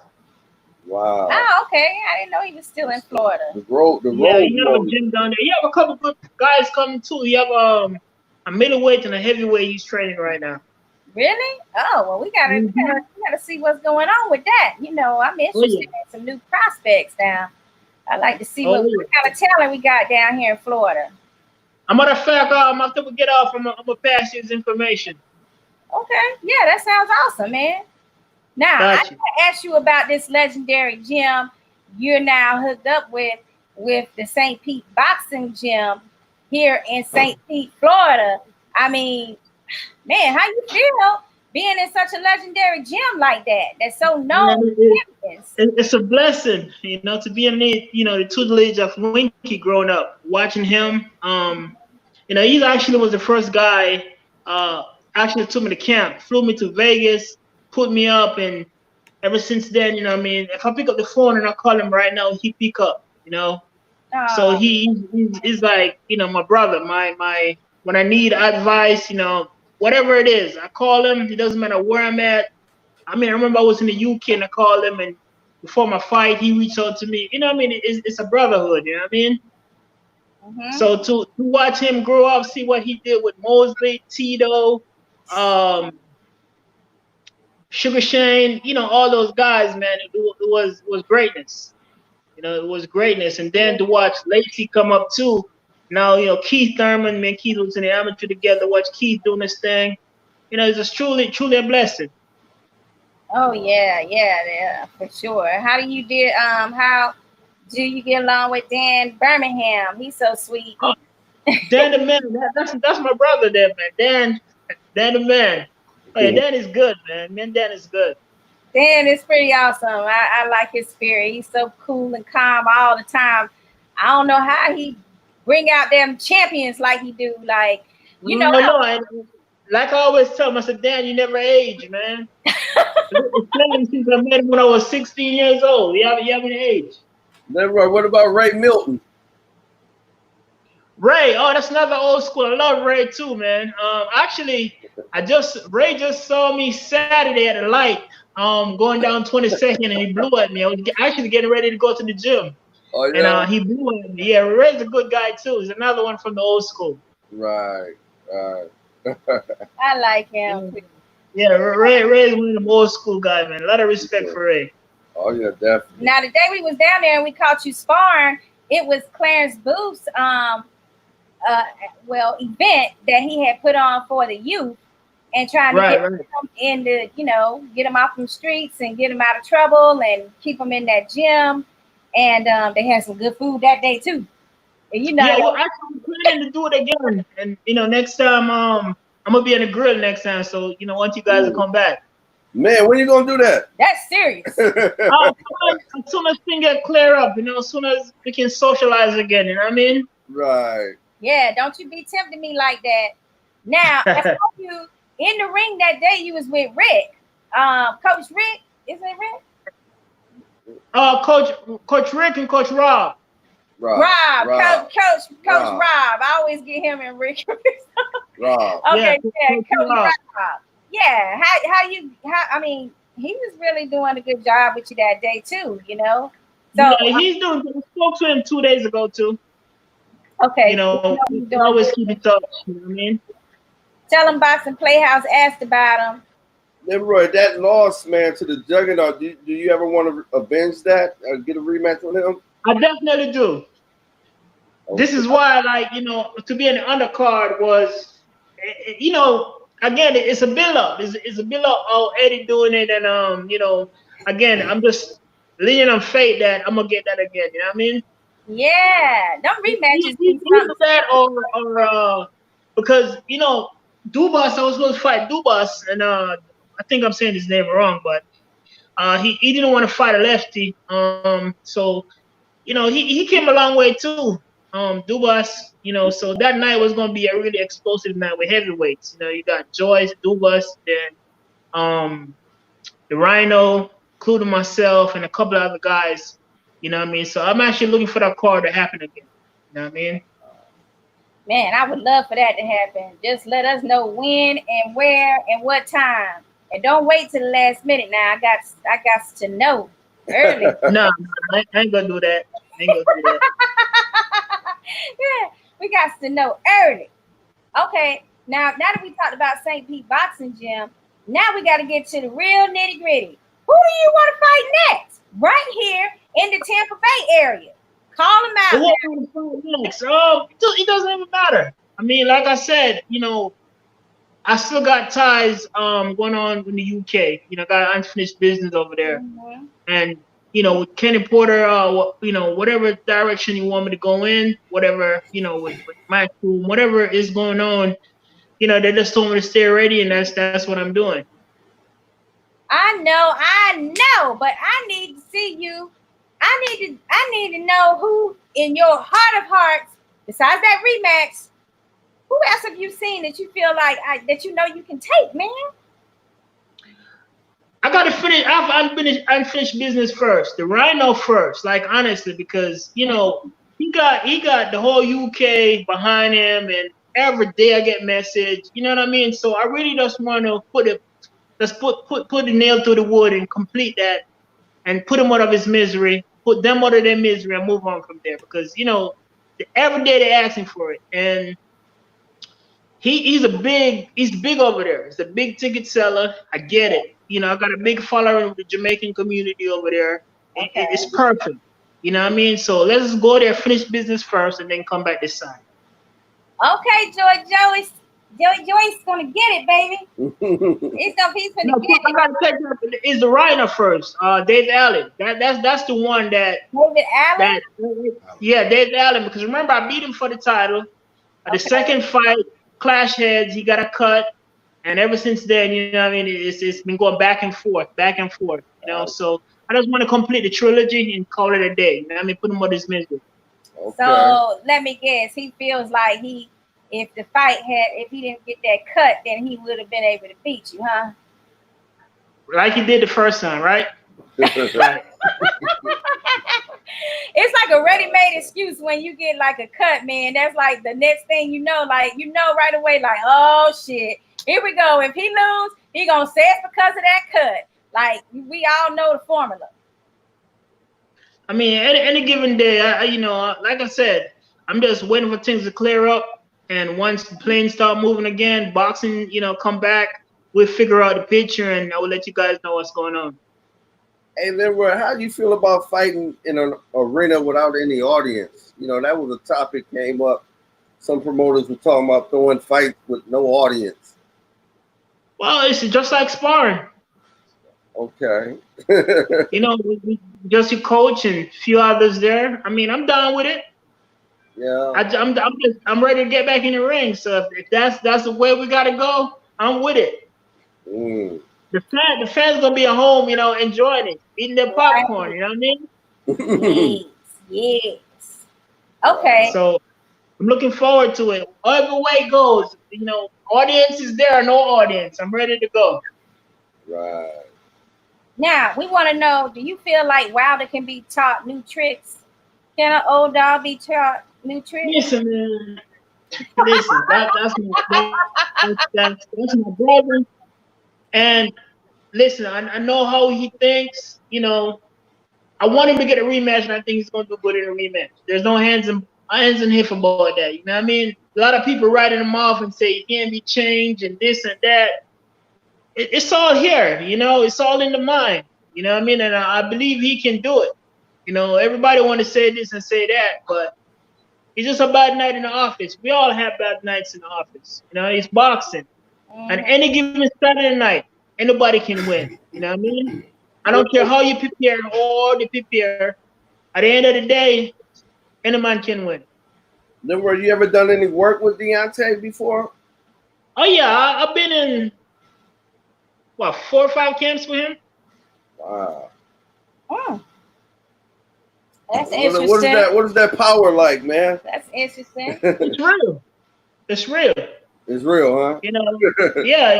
I mean, I've been in the, some excellent camp. I mean, Povetkin, Wilder, Joshua, Brian Jennings, Malik Scott, Gerald Washington. I mean, pretty much Luis Ortiz. I mean, we had the same trainer for a while. A lot of these top guys, I've been in the ring with, and they all have something different. Some is more skilled, some got more that, knockout power. And, I handle my business, you know what I mean? And all these guys I helped won a title, So now it's time for me to really, focus on me now. You know what I mean? Right. Oh yeah. I mean, that's a like a wealth of knowledge you just mentioned right there. I mean, your boy Brian Jennings, Lord Jesus, he got up beside us in Dallas. You remember that? And he like extended his hand because I was telling him, yeah, he has the longest hand reach in the game. Oh yeah. Furies. Oh yeah. He got some long arms. Yes, and he I was telling him, I said, man, I just find it fascinating. You got the longest reach. And then he was like, yeah, he stretched his arms out there, and we both tried to like measure how close, how short our arms were compared to his. And it's like, I'm like, damn, this man. I mean, I don't see how nobody get to him. Like, with that much of a reach advantage. Jeez. And he's quick too. Very, very quick. Very powerful, believe it or not. Yeah. Okay. He was with some quick punches on Cesaro in that little sparring session they was doing. Oh yeah. Man, them boys bring the heat. Yeah, them boys bring the heat, Yeah, he wasn't trying to put no mercy on him. You know how sometimes they be saying when you go sparring, you can't be like, you can't be doing too much because then you don't get invited back or whatever. He didn't look like he had that concern at all.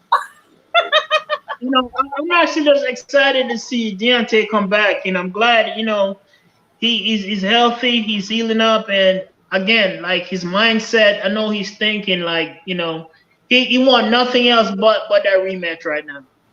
That's all he dream about is a rematch, Mm-hmm. And knowing how Coach JD and all them guys, think, to been in so many camps and get a privilege to be there with them, it's bigger than boxing, you know what I mean? And I just know that's not how he's gonna go out. He's not gonna go out like that. Lenroy, do you think he should come in with a lighter suit on? You know what? I'm sorry. That's What's wrong. wrong with you, man? That's wrong. I want to see it. I got to see that KO. Listen, take nothing away from Tyson Fury. All right, he's one of the most skilled heavyweight out there. To be a guy so big, he can move. He's very agile for a big man. You know what I mean? And respect him, but again, I just want Deontay to get another shot. That's it. After that, we can say what. Huh? Do you think it was a disadvantage for him to try to gain weight at the last minute? I really don't know because everybody's body is different. I mean, I can sit here and say this and say that, but psychologically, I know what was going on in camp. I don't know, you know what I mean? So I can sit here and say this and say that, or I can be wrong and I can be right. So I just keep it neutral, you know what I mean? I just want to see him come back and rematch and then do what he got to do. Period. Shout out to Daryl Tomlin, his son. Is the boxer from out of Nashville, and he's pretty good, baby. He was on the Caleb Plant undercard. Oh yeah. Yes. Okay. So we want to send a shout out to them. Can't wait to see you guys back in the ring, Team Tomlin. So basically, what you're telling me is that if you wanted to, you could gain weight though, right after your weigh-in, and that might not have as much effect on you as it would somebody else. Yeah, but that's not my style though. I mean, I probably put on 3-4 pounds after the weigh-in, if Okay. that much. You know what I mean? Because I know with the Dave Allen fight, I actually lost about 6 pounds in that fight. Believe it or not, because that was a 12-round fight, and yeah, it was a 12-round fight, and man, I came out of that fight pretty much dehydrated after that fight. Okay. Yeah, my muscles start locking up and everything. Okay, Lenroy. I've just been All right, prompted. I've been given the go ahead to ask you the sex question. all right, you guys take care. Wait. No. You got to answer the sex question on training. Oh, go ahead. What's your question? I said the sex question is, do you or do you not have sex before training? Does it affect you? I'm from the old school. I try to stay away from it, honestly. For the day, for my title fight and for my fights, period. Sometimes 6 weeks, 10 weeks. I know for the title fight, I went 12 weeks. Wow. Do sometimes And it you drives need to me be away crazy. from home? But does it happen just away from home? I was crazy. It drives me nuts because I was away from my kids. I actually lived in the gym while I was in Miami. I trained in Miami for that fight, and the whole 12 weeks was nuts. But it just bring all the different animal in you, honestly. Yeah, so it makes you have a little bit more aggression, right? Yes, so I'm definitely a part of the old school mentality. You know what I mean? It actually works. Clarence just talking about I do, laugh out loud.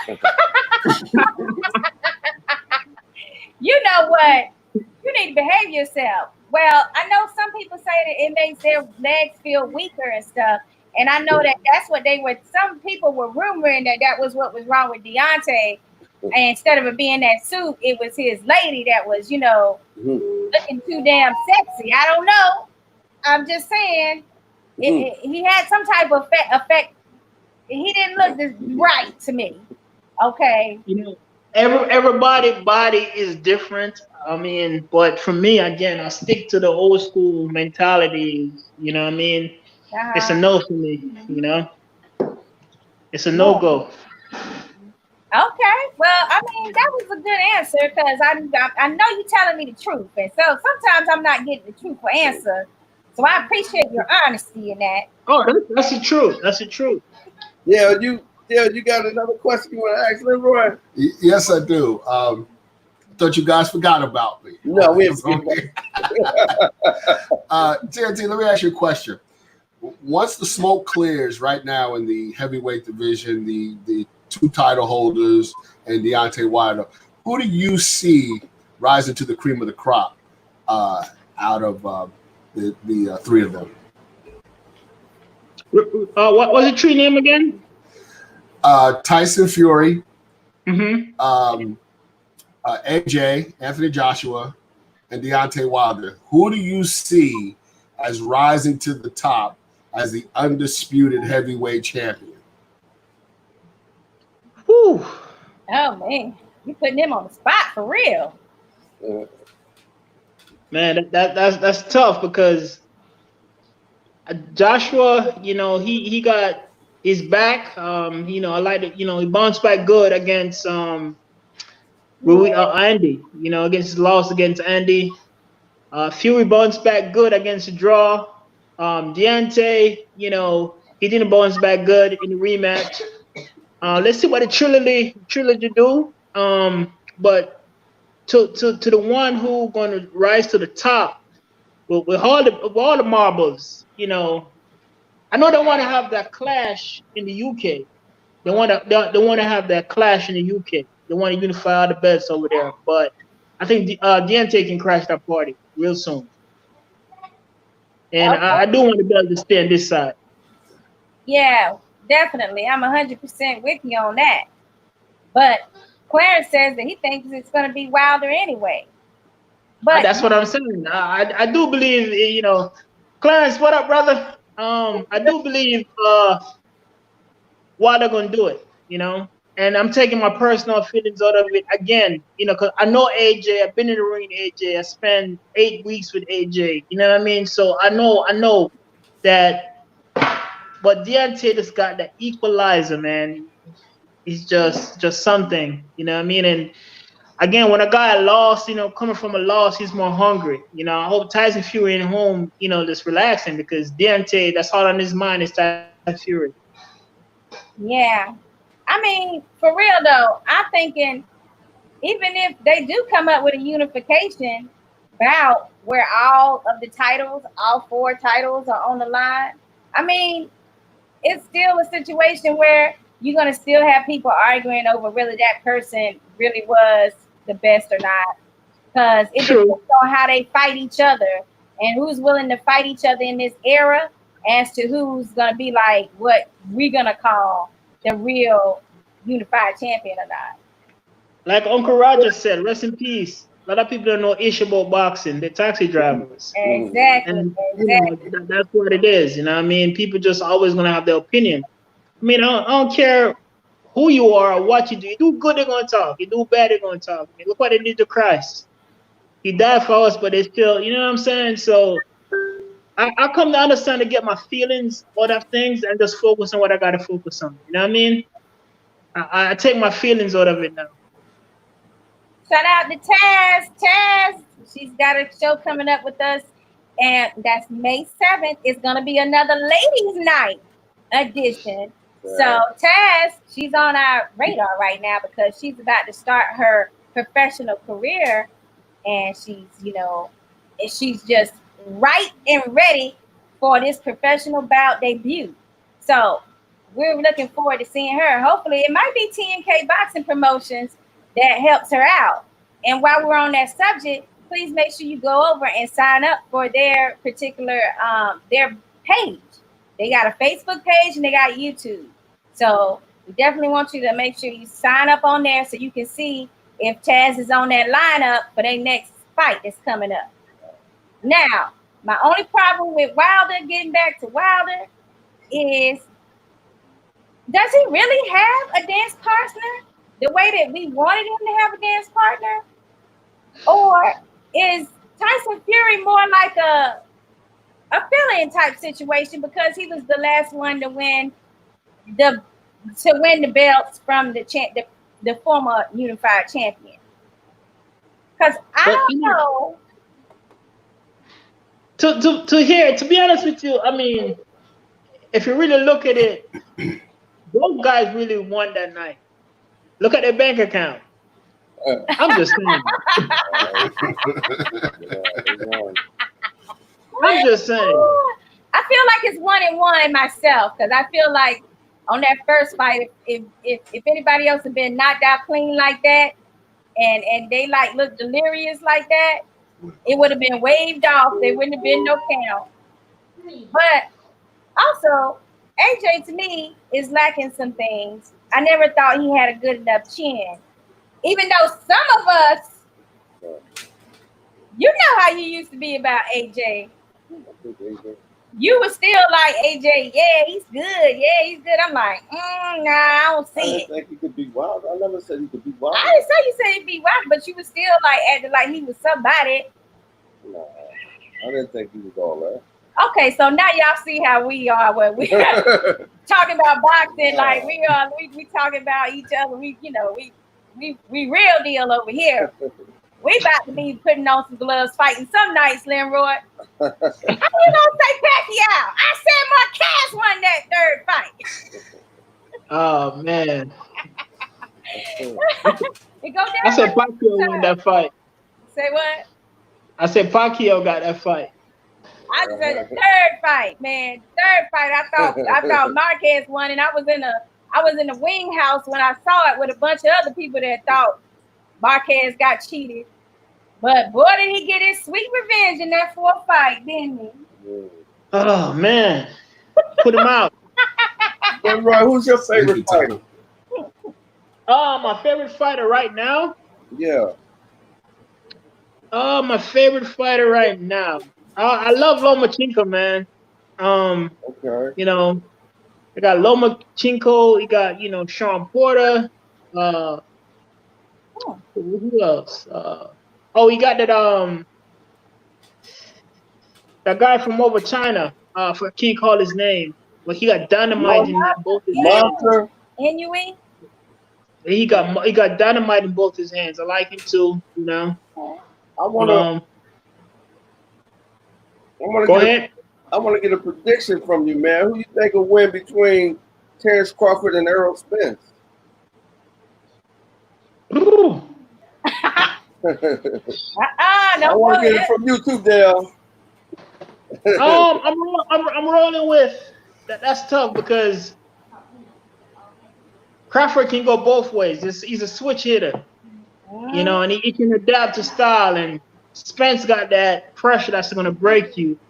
But that Sean fight, you know, Sean kind of show a lot of Sean set a blueprint.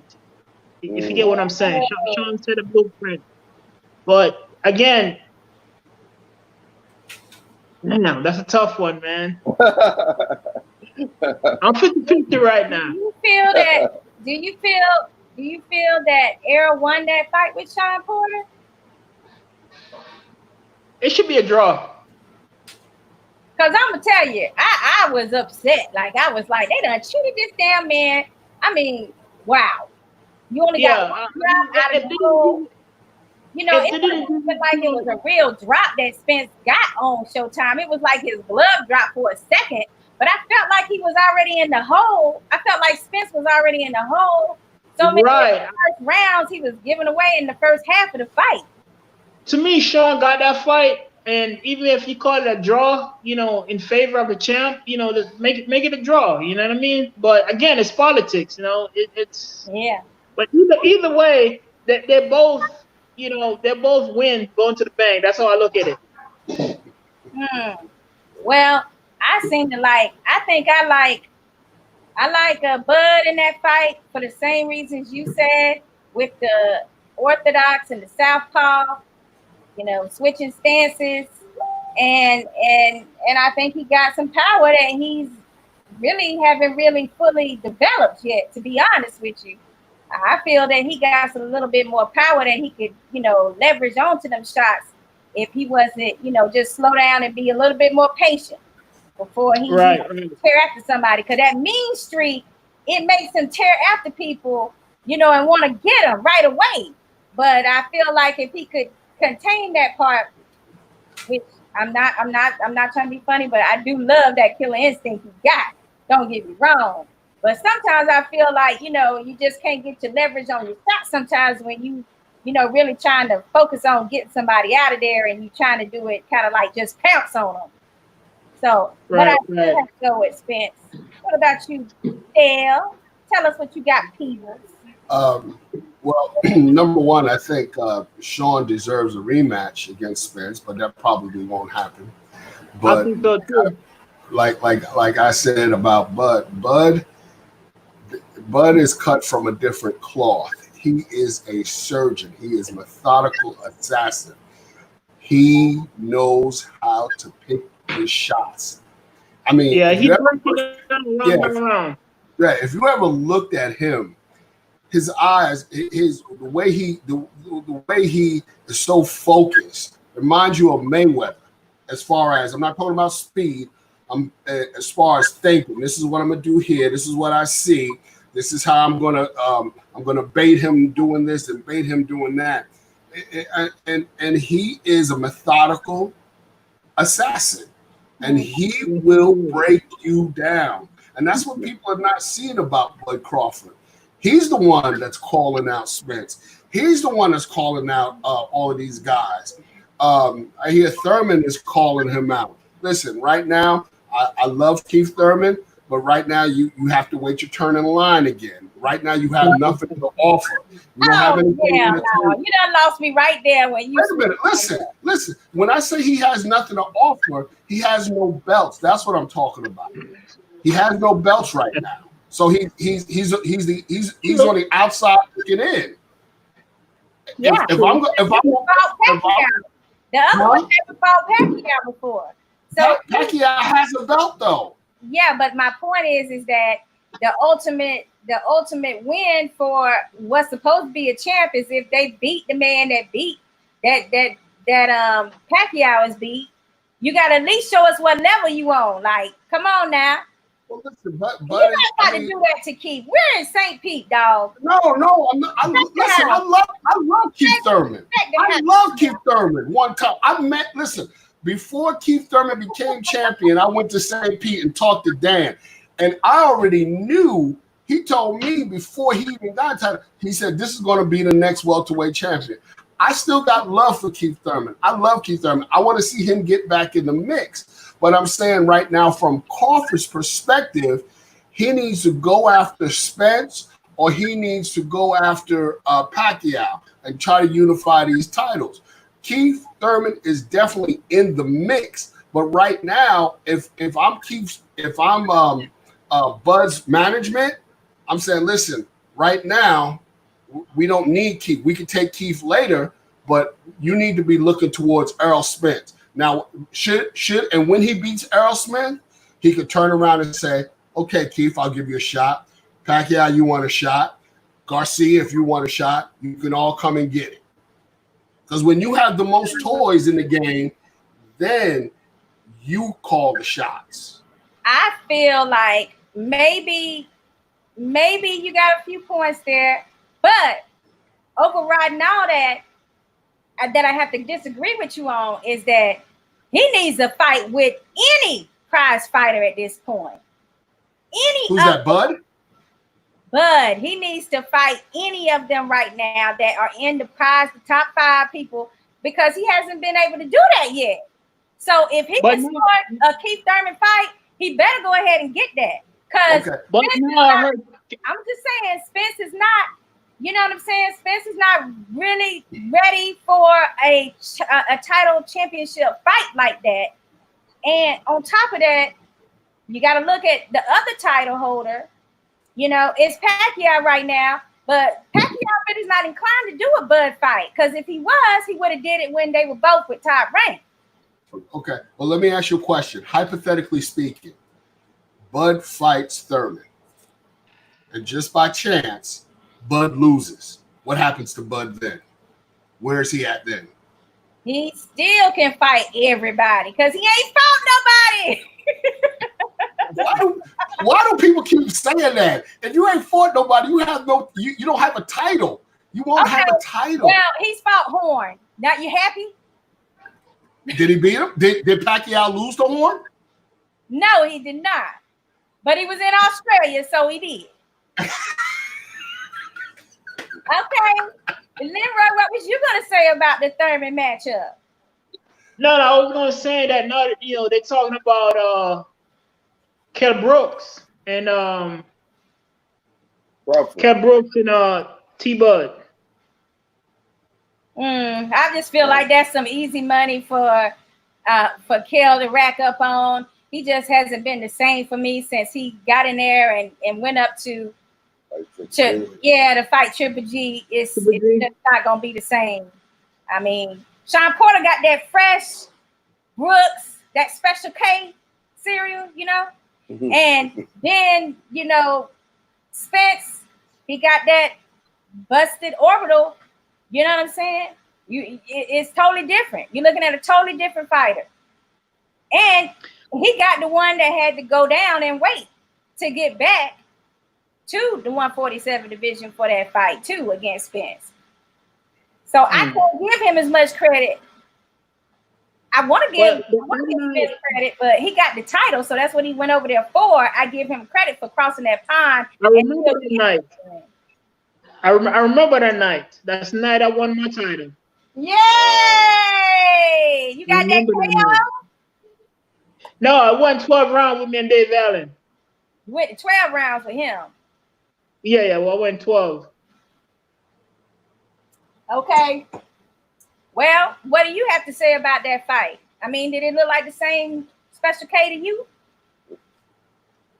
I was in my own world. Honestly, I was in the locker room. I didn't really. I was in the fight, but I wasn't in the fight because so much was going on.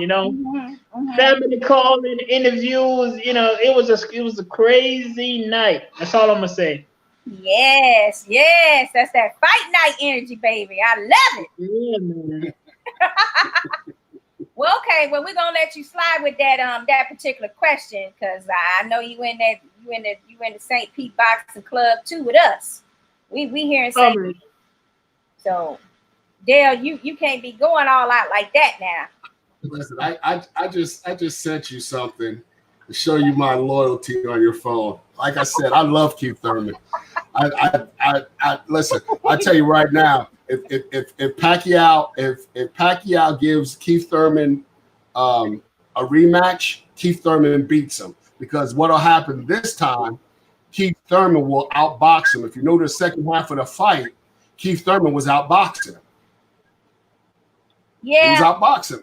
So he was so amped up and trying to knock him out that I don't think he followed Dan Birmingham's game plan. But if he rematches him, I think he beats him. But I don't think Pacquiao do that because deep down inside, I think Pacquiao knows, hey, listen, I'm gonna take my toys and go home. Yeah, I believe that would have been an automatic rematch if it hadn't been Pacquiao because it was such an energetic and competitive fight through the 12 rounds. But I believe because it was Pacquiao, and it's my understanding, Pacquiao wasn't really feeling some of that power that he was getting hit with that night. He never denied. I mean, he put him like way high on the list of power punches that he's been in the ring with, which is like a huge compliment. When you start talking about you up there with what did he say, Mora? It was one fighter. He said that Pacquiao said that Thurman's power reminded him of. I forgot. Morales. He put him up there with Morales. He put him up there with Margarito. Like he put him up there high as far as the power situation. So Pacquiao don't feeling that. He don't listen. What? I'm sorry. Go ahead. I'm sorry. They don't call him one time for nothing. Yeah. Right. But right. I think what happens to fighters that possess power, you have Keith Thurman, great power. You have Deontay Wilder, great power. What I think happens, they become, what's the term I'm looking for? They become a victim of their own gift, if you know what I mean. Deontay says, I only need one shot. He's right. Keith, one-time Thurman, it needs only one time. He's right. That's a given.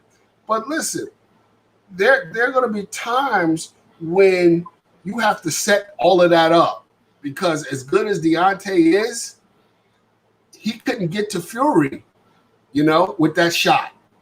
He couldn't. He didn't look like himself. He still had that power, but if you can't generate that power on your opponent, what good is it? Well, that's very true. I mean, but I do have to say, Keith is not a one trick pony. He got a whole lot more going for him than just that power. I mean, he does have some beautiful jabs, some beautiful stances. He knows how to set up a shot. He's been in some grunt matches too with Porter and Garcia. Them wasn't easy damn fights. No. I love, let me say it again. I love Keith Thurman.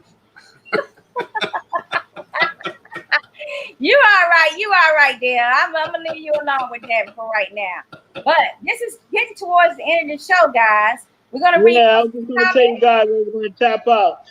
Yes, we want you to tell people where they can find you at. Where they can follow you. Facebook, Lenroy Thomas, Instagram, Lenroy_TNT, Twitter, Lenroy TNT Thomas. It's all over the place.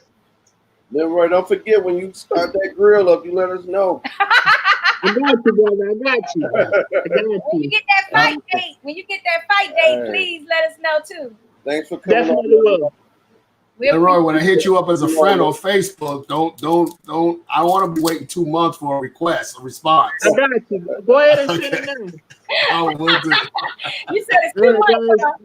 Oh, right, yeah, man. 2 months. Wait. Thanks for coming on, man. Thanks, Appreciate you. All Lenroy. right, man. One love, guys. Take care. All right. That was Lenroy TNT. TNT. Explosion, baby. Thomas. Don't sleep on him. Okay? I mean, he's a beautiful fighter to like watch in the ring too. I mean, And he's a cool if you dude. really action fight. Cool dude outside the ring, man. Very Yes. approachable, very, just down to earth dude. Family man, about his kids. I really like him. Yeah, I like him too. Now, we got one last comment from Clarence. What is he talking about? Clarence says, I am tired of everybody going after Manny. All you young guys need to focus on each other. If you get the Pac-Man, cool. If not, leave it alone. Shame on y'all chasing someone's father. Oh, whoa, he went in. Damn, that was a hellified last comment. I mean, wow. I mean, yeah, they want that purse. That purse is like too much. And who the hell wouldn't want to have Manny Pacquiao on your opponent's list? Yes. Win or lose, you were good enough that you got that fight with him. Yeah, hopefully once everything gets started, man, what fighters you anticipating that you really want to see come together? I want to see a unification of the heavyweight division. I want to see, who has the belts. If Wilder has the belts or AJ, I mean, you still got those 3 fights that have to happen. You have to have Wilder against AJ. You have to have AJ against Fury. And then you have to have this final meeting between Wilder and Wilder and Fury. So those are the top heavyweights that I want to see at this point in time. Basically, just to clear the air, and let's see if we can get one champion on board, and let's see how long he reigns. I think that'll be great. Yeah, I thought you said you wanted to see Shields and Ali fight. Oh, well, listen. That is a pay-per-view. I'm telling you right now, that is going to gross one of the biggest women's purse. It is even going to surpass the fight that Lucia Riker and Christy Martin was supposed to have. Oh, Watch and see. You got a lot of naysayers and what's the word? Doubters, naysayers. They out there. Non-believers. Shout out to Lank. Those are some of his phrases. Lanky Kane. But you got those people out there that just like, a women's fight would never be a pay-per-view. It's no way it's gonna make that much money. And I'm like, what are you talking about? That's some money right there. That's money. So it's some money in it. You think it'll happen, Dale? Oh, absolutely. I think it's a matter of negotiations right now. The fight. Layla need a tune-up, you think? Huh? You think Layla? I mean, listen. Here's the thing about Layla. It's not like she's in terrible shape. She has to get in boxing condition, but she's not in terrible shape. Right. So you've got the buildup already. You got them trash talking one another, and once again, I hate to say it, but in this fight, there's an A side and a B side, and I'm not throwing any shade at Clarissa, but she's on this fight. She's going to be the B side, and the reason why is because of what happened in the past with her brother and Bashir. She's the villain, so to speak. But then you have Layla Ali. Wow. The best that did it. I mean, come on, really? She hasn't. Huh? Hold on 1 second. We got Brittany. She says, all I want is a rematch between Thurman and Pac-Man in Vegas, laugh out loud. And I'm interested in Shields versus Layla Ali. There you go. And then Clarence says, bad idea for Shields. Well, I don't know, because if she loses, it's still like she dared to be great and fight the greatest. Well, here's the thing about Clarissa. Here's where she's in a conundrum. Yeah, and the payday. She's in a lose-lose situation, because if she should happen to beat Layla Ali, they're going to say, well, you're supposed to beat a woman that's 40-something years old and retired and been out of boxing for a while.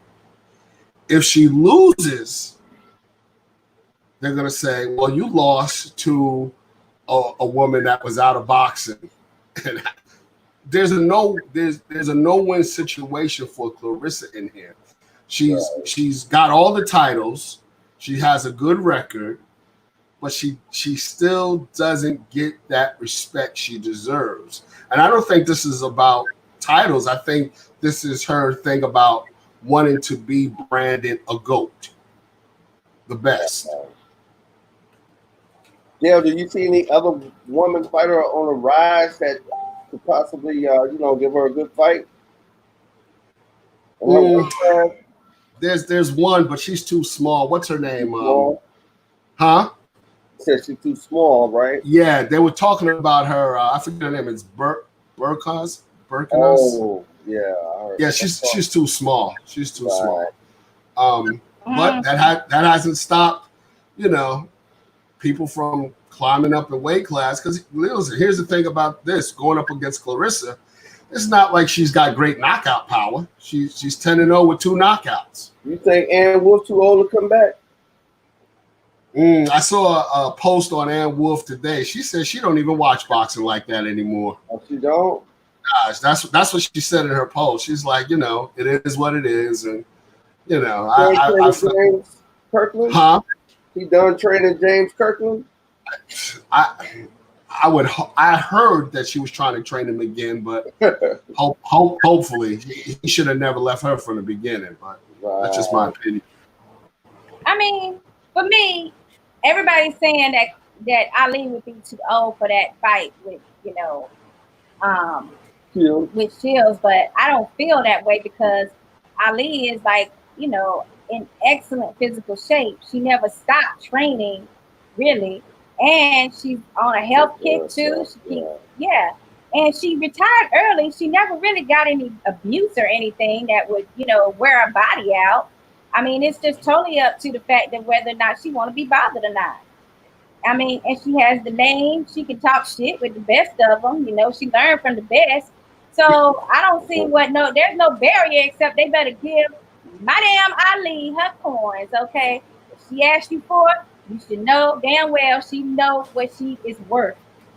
Oh yeah, that's what I said in this fight. I'm sorry, I think Clarissa's been a great champion, but if they run this purse, it's going to be a 60-40 split, and Layla is going to get the majority of the purse because who she is and what she brings to the table. Oh yes, now look who done came in on us. It's Amron Sands, baby. What's up, It's man? good. How y'all doing? Happy belated birthday, brother. Thanks, man. Thanks. Man, what you do on your birthday, being that we on this quarantine? You get a nice dinner? I mean, a nice breakfast. We had dinner, relax with the family. Nothing too special because you can't do nothing. So just chill at home. Right. Yes. Now, what's going on in the Bahamas? Are they still in the recovery efforts? I know you said last time we spoke to you, your family was still over there. Yeah, they're still in the recovery, but now the whole island is on lock because the virus is over there. Okay. It isn't as bad because the island is small, but it's we have 79 cases there. So being an island. Yeah, but being an island was only 24 miles long and 7 miles wide. That's a big, that's a big to do. Mm-hmm. Yeah, and it has to come from more than likely it came from some tourists that visited there. Yeah. So all the big hotels closed down. That's hurting everybody's pockets real bad. Yeah. I know they don't have the government infrastructure or something like FEMA like we have, No, they don't have that. So now, it's crazy. Wow, that is rough. That is very rough. Well, we hope them and wish all of your family the best for sure. Yeah, they should be all right. And Ron, who's been cutting your hair during these times? I am Get this barber in trouble. Don't you do it. Yeah, they. No, but he's even like when you go to him, he allow one person in the shop. Oh, one He, person. yeah, only one person. All Okay. right. So you're not scared of that, huh? You just like I got to be tight right here with my hair. No, because I know he's good. He's a very cleanly person. So Mm. he ain't just I don't let anybody cut my hair. Nah, he good. Yeah, but he good. He good. He's nice to it. I'm suffering right now, man. My nails, they ain't looking too hot right now. I'm like, dang, but I'm too scared to go anywhere if they did open it up. That's all I right. know, right? I I I just did my girlfriend nails yesterday. Oh, Put you on the spot, Emilio. He just put you on the spot. Emilio, he just put you on the spot. Oh, Hey man, see it that? ain't nothing to do. So I'm it like, ain't nothing to oh, do. I So can take care of his lady damn it. He's willing to do the nail polish. You need to step up your game. Hey, don't it ain't. Emilio It got ain't work to do. nothing. You got to put a Nothing ring much. on it. You got to do nails. you put me out there, man. You making me look bad, brother. Ugh, you know, you know how it is. You just don't But get that everybody kind of good. love no more. You know, Amron. You just, I know, right? yeah, just 8 years in, it's just you can't get no nail polish. Yeah. Hey, Dale, what you want to tell Enron, man? What am I going to tell him? I mean, actually, What's on the horizon for you? What are you looking at right now? If the coronavirus didn't happen, I was going for my first belt, my first belt, but everything right now I want to pause because of this, so can't really say much. I mean, being with Lou the Battle Lewis, they have big plans for me, but Okay. everything on So everything you're on the happy pause. that you're a promoter. That's the Bella Entertainment. Yeah, I like them.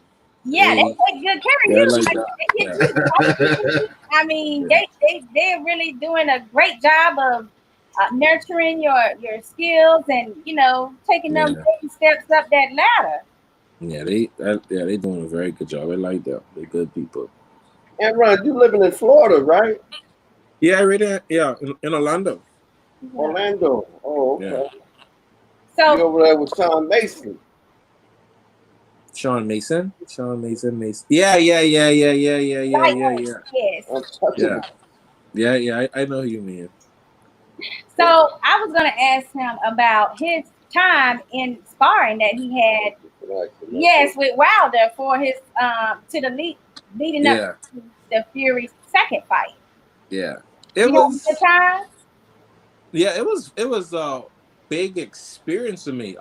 Because it was shocking. Like the first round, I was nervous because I was like, "Woo!" I inherited Deontay Wilder, so it was like, but it was it was. I happy I went. I happy I got the call to go because you were there with the hardest hitting man on the planet, and he does it hard.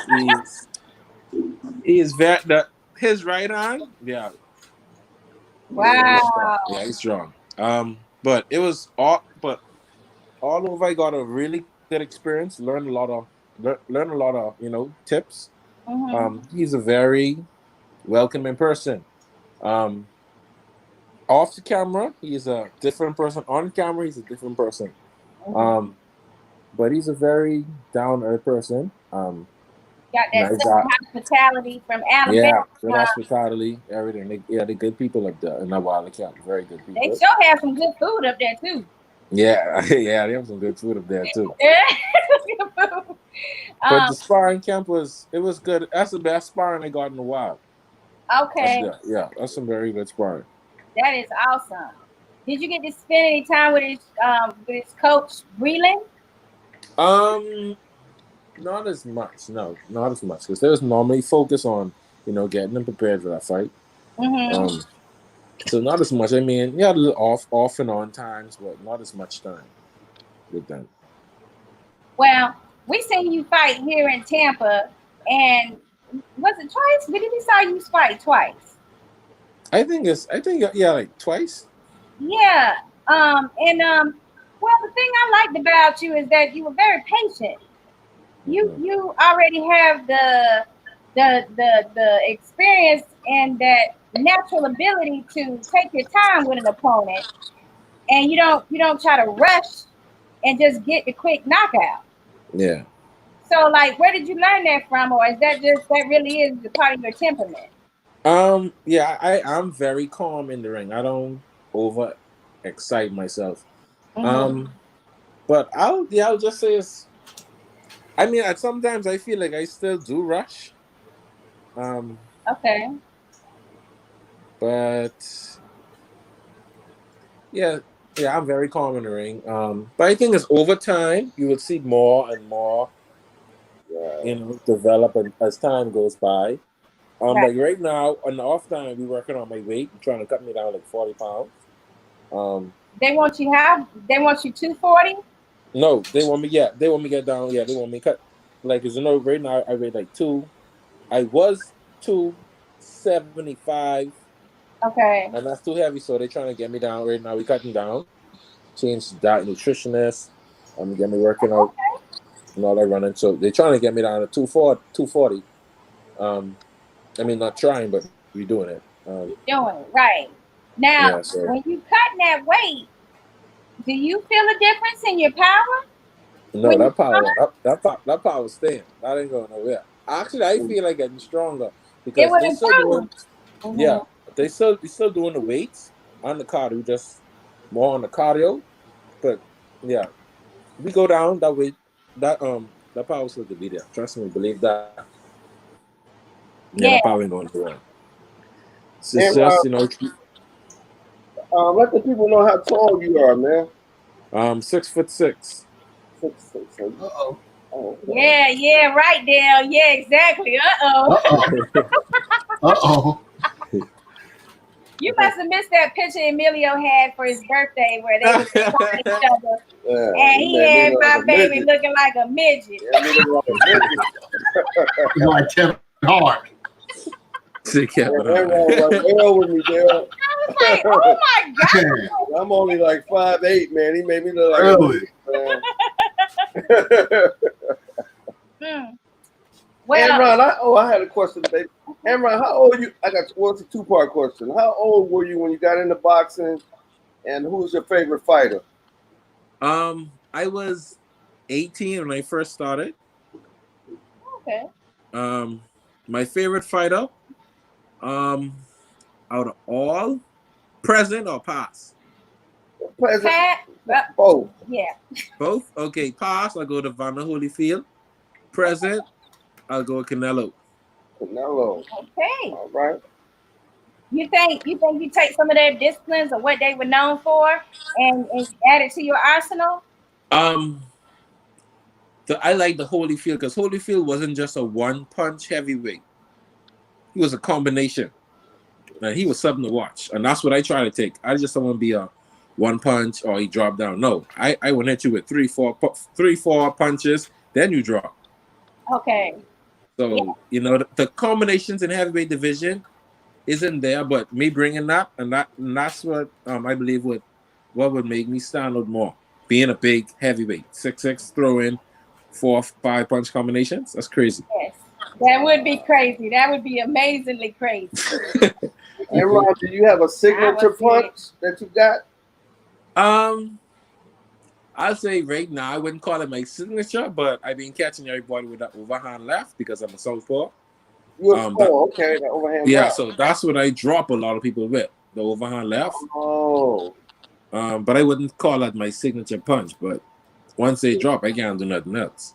So you shoot that jab and then come with that overhand left. Yeah. So yeah. But my jab, that's what we're doing. Are we developing it more? Because I don't use it as much as I should, being a taller guy. So you kind of paw with it. Yeah. So right now we're working on. Trust me, when you'll see this, coronavirus finish, it's a different animal. A different animal. I know that's right. I know we better get a call because I need some arrangements Yeah, this is ready. a different animal. Hey, Amron, what's your record right now? 11-0. Well, you got 11 knockouts? No, 9. 9 knockouts. Yeah, 9. Wow. You know what I was gonna ask? Who's training you right now? Right now I with you know Joey and Rashad. I don't think I know him. No. That's they and kissing me. Kissimmee? Yeah, I'm Okay. not familiar with Y'all could be seeing them because I mean I have a few guys, but right now you know we have a little issue going on. But right now I've been working out in Kissimmee with some new people. Because my old dudes, Edwin, Carnation, and Buck Mitchell, they have a little problem. So right now I'm working with some new people because you know I can't stop because the Bella expecting a certain performance from me.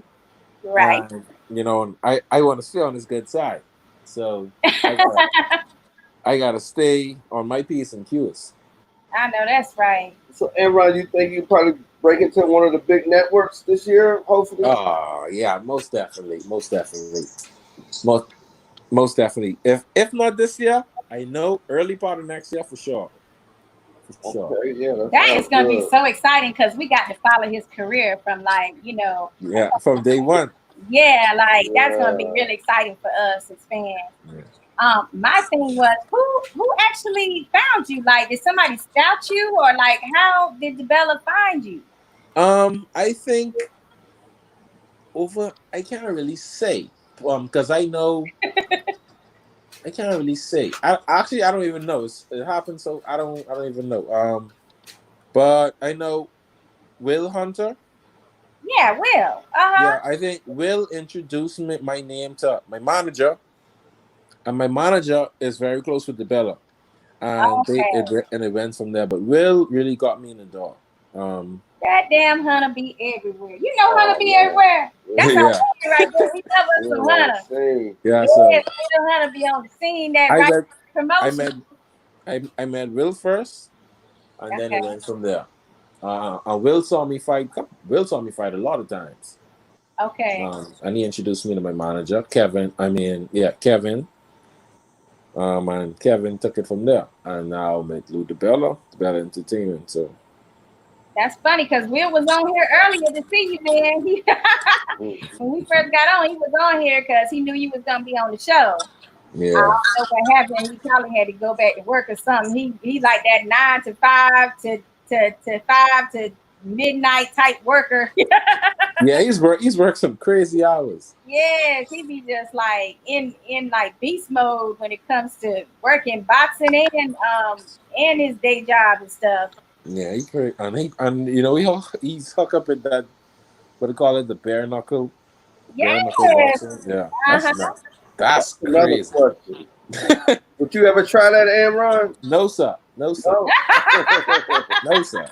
Not happening.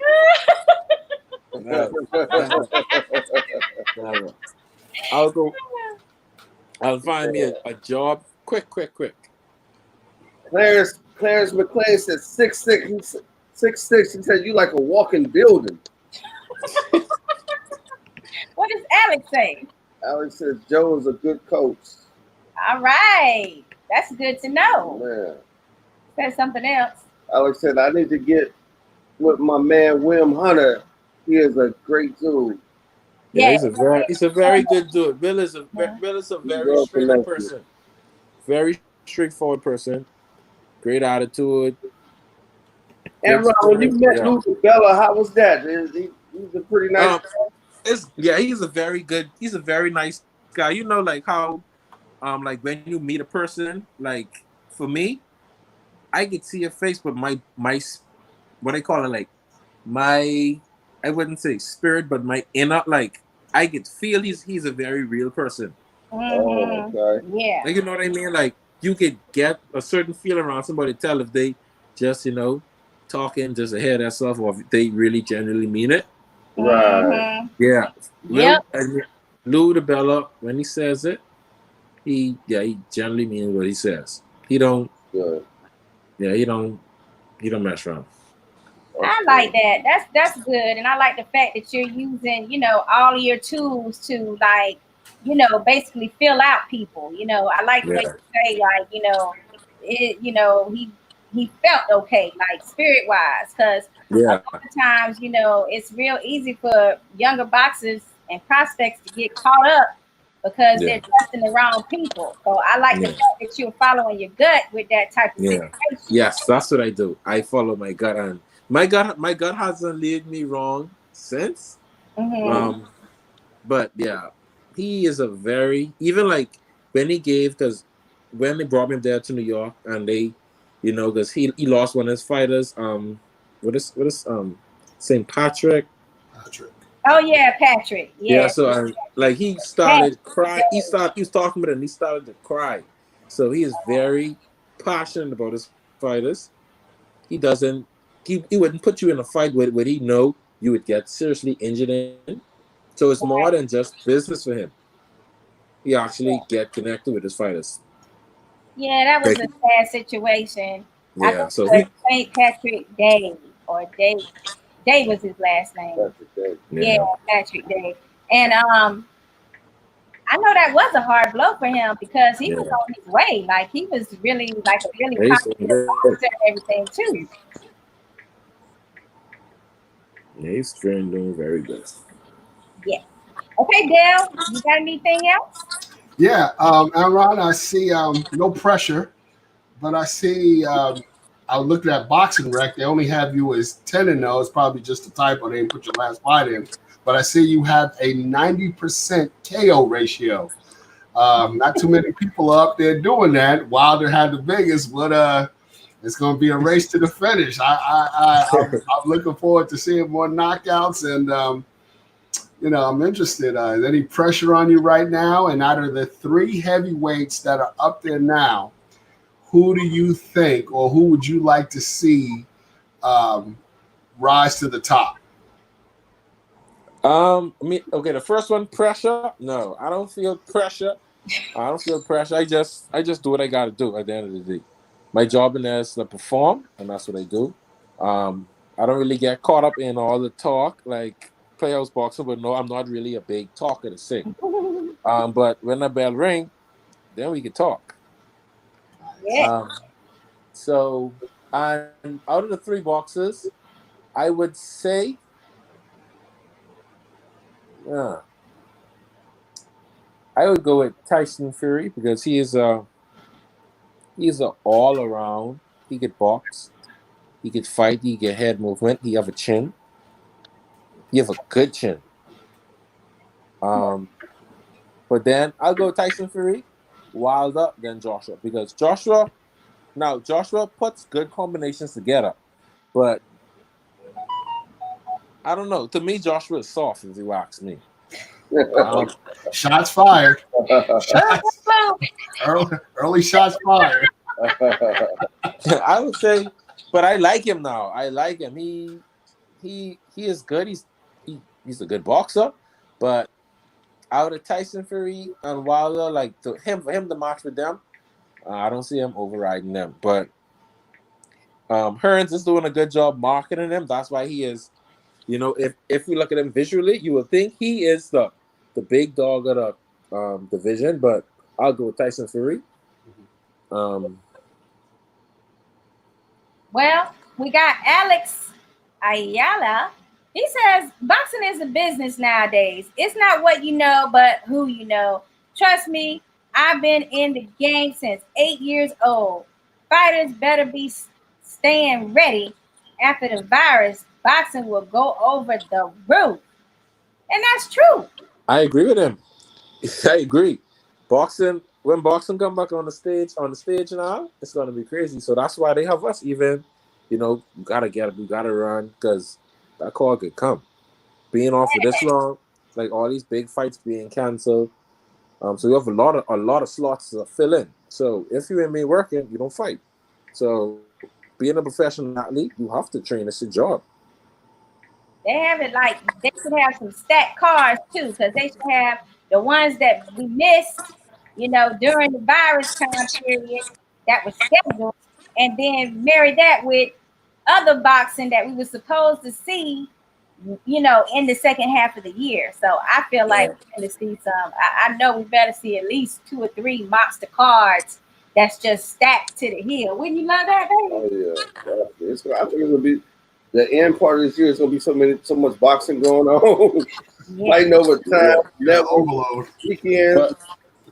Man, it's gonna be so much boxing going on. I'm mainly interested in this Tyson Fury Wilder 3. Yeah. Because I think I have a good feeling. I think Wilder will get his belt back. I don't, because you know Tyson Fury. I heard. I don't know. It could be true. It cannot be true. He was talking about leaving boxing because the only belt he won was a WBC belt. So I don't know. I feel. I have a good. I don't know, but I don't think he's gonna do the same thing he did to Wilder again. No, I don't think it's gonna happen. But it's gonna be. I think it's gonna be very interesting. Part 3 again. Part 3 of their third fight. And we got Will Hunters. He's back on the scene. The Hunter is back. Listening in, and Ron, I told you, he's like your number 1 fan. Yeah, that's my boy. That's my boy. You ever did any work with Luis Ortiz? No. I would love to though. I would love to. Oh, okay. I know that would be woo! Oh my God! Like I would love to. You can learn a lot off him for real. Yeah. Oh yeah, I'd love to. Do you think people are dodging Ortiz? Should they yes. Because they was, for example, Wilder Ortiz was supposed to fight years ago.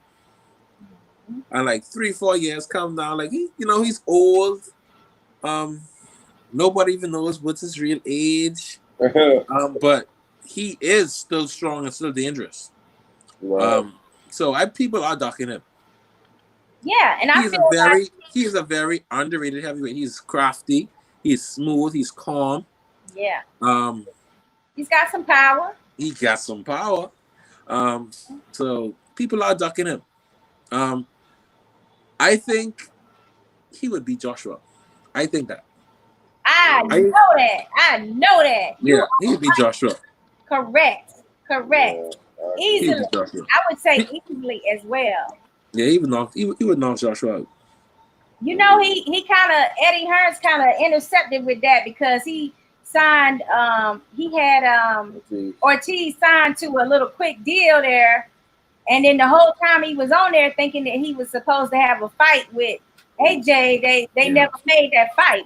Yeah, he's smart. Now, Eddie Hearns is doing an excellent job with Joshua. Hands down. Do you feel like if you had an opportunity to fight someone that people said you couldn't fight, do you feel like that would be a fight that you would have to prove, of course. You have to tell your promoter? Of course, because after that Wilder count, yes, I'm ready for anybody. Y'all heard that? After that, now with it, now honestly, I ain't trying to rush it, but with the right timing, I get some more experience under my belt. Right. Talent wise, ain't nobody ready for me. But they might have more experience than me in the pro field. But at the end of the day, I ain't jumping in the fight for a payday. When I jump in there, I coming for that belt, I coming for that strap, I coming for that title. I ain't coming there for a paycheck. Like, all fighters come to get paid and go home. No. I ain't coming for the title and the paycheck. But at the end of the day, no. I carrying everything. You can't go out like that, huh? Just let people say that they can beat you, and then you kind of stay silent on the sideline. Because I feel like AJ, he did a lot of he allowed Hearns to protect him, and he really did. He never stepped up and been like, "Yo, just make this damn fight. I want it." No, he's not going to do that. AJ is smart. He's smart. He knows. How smart that is. You don't have to be a rocket scientist to see Anthony Joshua can't beat Ortiz. Right. You see, okay, for example, how he fought Luis the second time. If somebody take my belt like that and embarrass me the first time I stepped in the United States. No, the second time I gotta try. Oh no, I ain't go. He was running. Like people would say, oh, he boxed him, but there is a still a good way to box somebody and dominate the ring. Right. Joshua hit him and run. Right. So to me, he didn't dominate that fight. Right. Amron, I can see you hitting Joshua with that overhand left you got. I'm killing the guy. But like I say, in due time, I'll definitely be up there with the right crew behind me. Right. I can see that fight happening in the next 2 or 3 years. I stay undefeated. I'll definitely see a world title fight. At least in the last 2 years. Y'all about the same height too, 6'6". Same height. Yeah. I would love to see that fight. But then by then it's gonna be like youth versus experience, you know, one of them type versus things by then.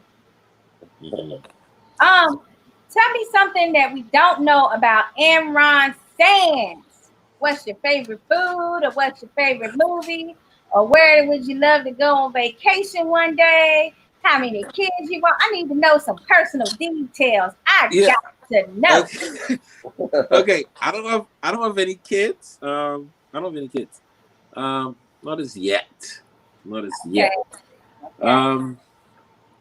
My favorite food. I like to eat. I like to eat. So it ain't really. I mean, I'd say my favorite food is sushi. I like sushi. Okay. Oh, okay. Okay. That's still pretty healthy. Yeah, it is. Play video games. I thought he was gonna say some Caribbean dish. That's what I thought. Yeah. Yeah. No, see, our seafood in the Caribbean. I mean, sushi in the Caribbean. Yeah. It's kind of different. Mm-hmm. Like for example, we have something called the seafront crunch. They put like a conch chowder on top of it. It's like, you know, conch, what they sell on the island. Right. Yeah. They put like a conch chowder on top of it. It's good. Y'all should come to the Bahamas one time when I'm down there.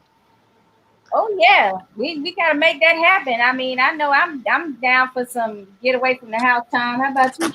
Yeah. Yeah, you can do that when this Yeah, stuff all over. of us are. We'll all be ready to go with you. So I don't play video games. No, I'm not a video game kind of person. What about what did I say? Movies. You like what kind of movies you like? Right now, yeah, I like TV. Like right now, I'm watching Money Heist on Netflix. I like Breaking Bad. I'm more of a action kind of person. Yes, you like them badass movies, like the Yeah, because before I started boxing, I was really into motorcycles. Oh, okay. Yeah, I was riding motorcycles when I was like what 7, 8. Wow. Oh, you really started young. So you got a couple bikes right now, Amron? Huh? You got you a motorcycle now, I'm sure, huh? No, I can't. No, because you know, I crashed. I crashed on a motorcycle. I was supposed to be in there. Oh. Oh wow! You got second chance on life, huh? Yeah. So I didn't break a bone, nothing. I had a 1200 CBR Honda CBR 2013, a street bike, a big boy. And I was speeding. I was going like 90 miles. Wow. And I crashed. I lost control and I crashed. It wasn't wearing my helmet. Wasn't wearing my vest or nothing because I was like, let me just go for a ride before I go to the gym. So I went on my ride. Because I was young, I liked the speed. You know, young people really like the speed. So I speeding in the road and then I lost control. Boom, flip. And when I crashed, I was literally going 90 miles. Whoa, you had an Errol Spence moment. Yes, I had an Errol Spence moment. You see, like when I fight, I have this big patch on my shoulder. Okay, yeah, I've seen that. Yeah, before. That's my skin graft I get because they remove skin from my thigh, put on my shoulder because it was so deep. My shoulder wasn't healing properly, so I had to get a skin graft. Oh my God, that is really painful. I hear. Yeah, I had 3rd-degree burns on my half of my face, shoulder, back, forearm. Yeah, I was messed up. I was in hospital. I was in hospital for 2 months. Oh yeah, you did too much, way too much. Yeah. So you put away the bike, so you still. yeah. So no, I can't. I can't. If the Bella fired, I was on a bike. He'd come for me. That might not be too good for his investment, Amron. Yeah. So I can't be doing those kind of things no more. Now, when I retire and I stop, then I'll go back on the bikes. But right now, I'm just staying focused on boxing and boxing only. But yeah, that was one of my biggest hobbies. I love motorcycles. So I had to cut that out. I'm playing basketball, of course, because I used to play basketball. Until I tore my ACL and my MCL. I was going full ride, Oklahoma State University College. They had you out in Oklahoma. Yeah, Oklahoma. I got scholarships. Wow, I cannot picture you in Oklahoma. Yeah, I was up there. It's a lot. I was up there for what, like 3, 4 years. Yeah. So played basketball. Went to LeBron James. You came back with a degree, or you went ahead and went pro? Yeah, no. So after it's like, so this college wasn't for me. I did call you out. One reason, I'm a sports person. Always been a sports person. I played basketball, volleyball, golf, baseball. I played everything. So wow. I was born to be an athlete. Every sport I did, I was good at. And now I'm in the boxing, going professional, and I take it this one. We going to the roof. Yeah, we getting all the way up. Yeah. So sports was always in me. So that's just me. We had Alex here. He said that you fought one of his guys in y'all pro debut fight, Julio Mendoza. Okay, yeah, I remember him. Yeah, that's one of his fighters. And then let's see. He said, yes, sir. I put on, oh no, Siri done went crazy on me. Here we go. Yes, sir. I put on my fighters contract. They can't ride bikes too much. When my money invested in them, good move. Don't ride bikes, bruh. Yeah, that's the best, because you don't want to mess up your life just for a little fun. So that was what was in one of my contracts. I'm not allowed to. Okay. So I had to cut that out. Is there anybody that you see out now, out of all these heavyweights, that you feel like you seen their work and you're like, oh yeah, I could beat them easily? I mean, like the prospects now? No, not the prospects. Who? I'm talking about what's his name? Kawasakis and the big babies and the yeah. I would love to see. I love to see myself in that with Big Baby Miller. Yeah. Yeah. Oh, Big Baby Miller. I'll go for Joe Joyce. Okay. Dylan White. And you'll be that's lunch. That's easy. That's like shots fired. Yeah, Dylan White is too flat-footed for me. He can't keep up with me. He's too flat-footed. Dylan White. Yeah. He fight literally flat-footed. But I like his heart. He have a big heart. Okay. He have a big heart. He isn't the most talented fighter, but he has a big heart. Yeah, he know how to pull out because now. Yes, he pulls it out. Like, some fighters are naturally talented. Dylan White isn't one of those. He isn't talented, but you could see he worked. He's a hard worker. Mm-hmm. Yeah. But no, I'll smoke Dylan White. That's fine. Oh, now you're gonna have me talking about that. I'm gonna be trying to stir that up. You already know how I am. I'm like, somebody and they can beat Dylan White's ass. I'll take that. I'll take that fight. All right, now. Okay, so tell everybody where they can actually find you on your social media to follow you, because we need to know when this next fight is as soon as you get the information. Shoot, I need to know as well.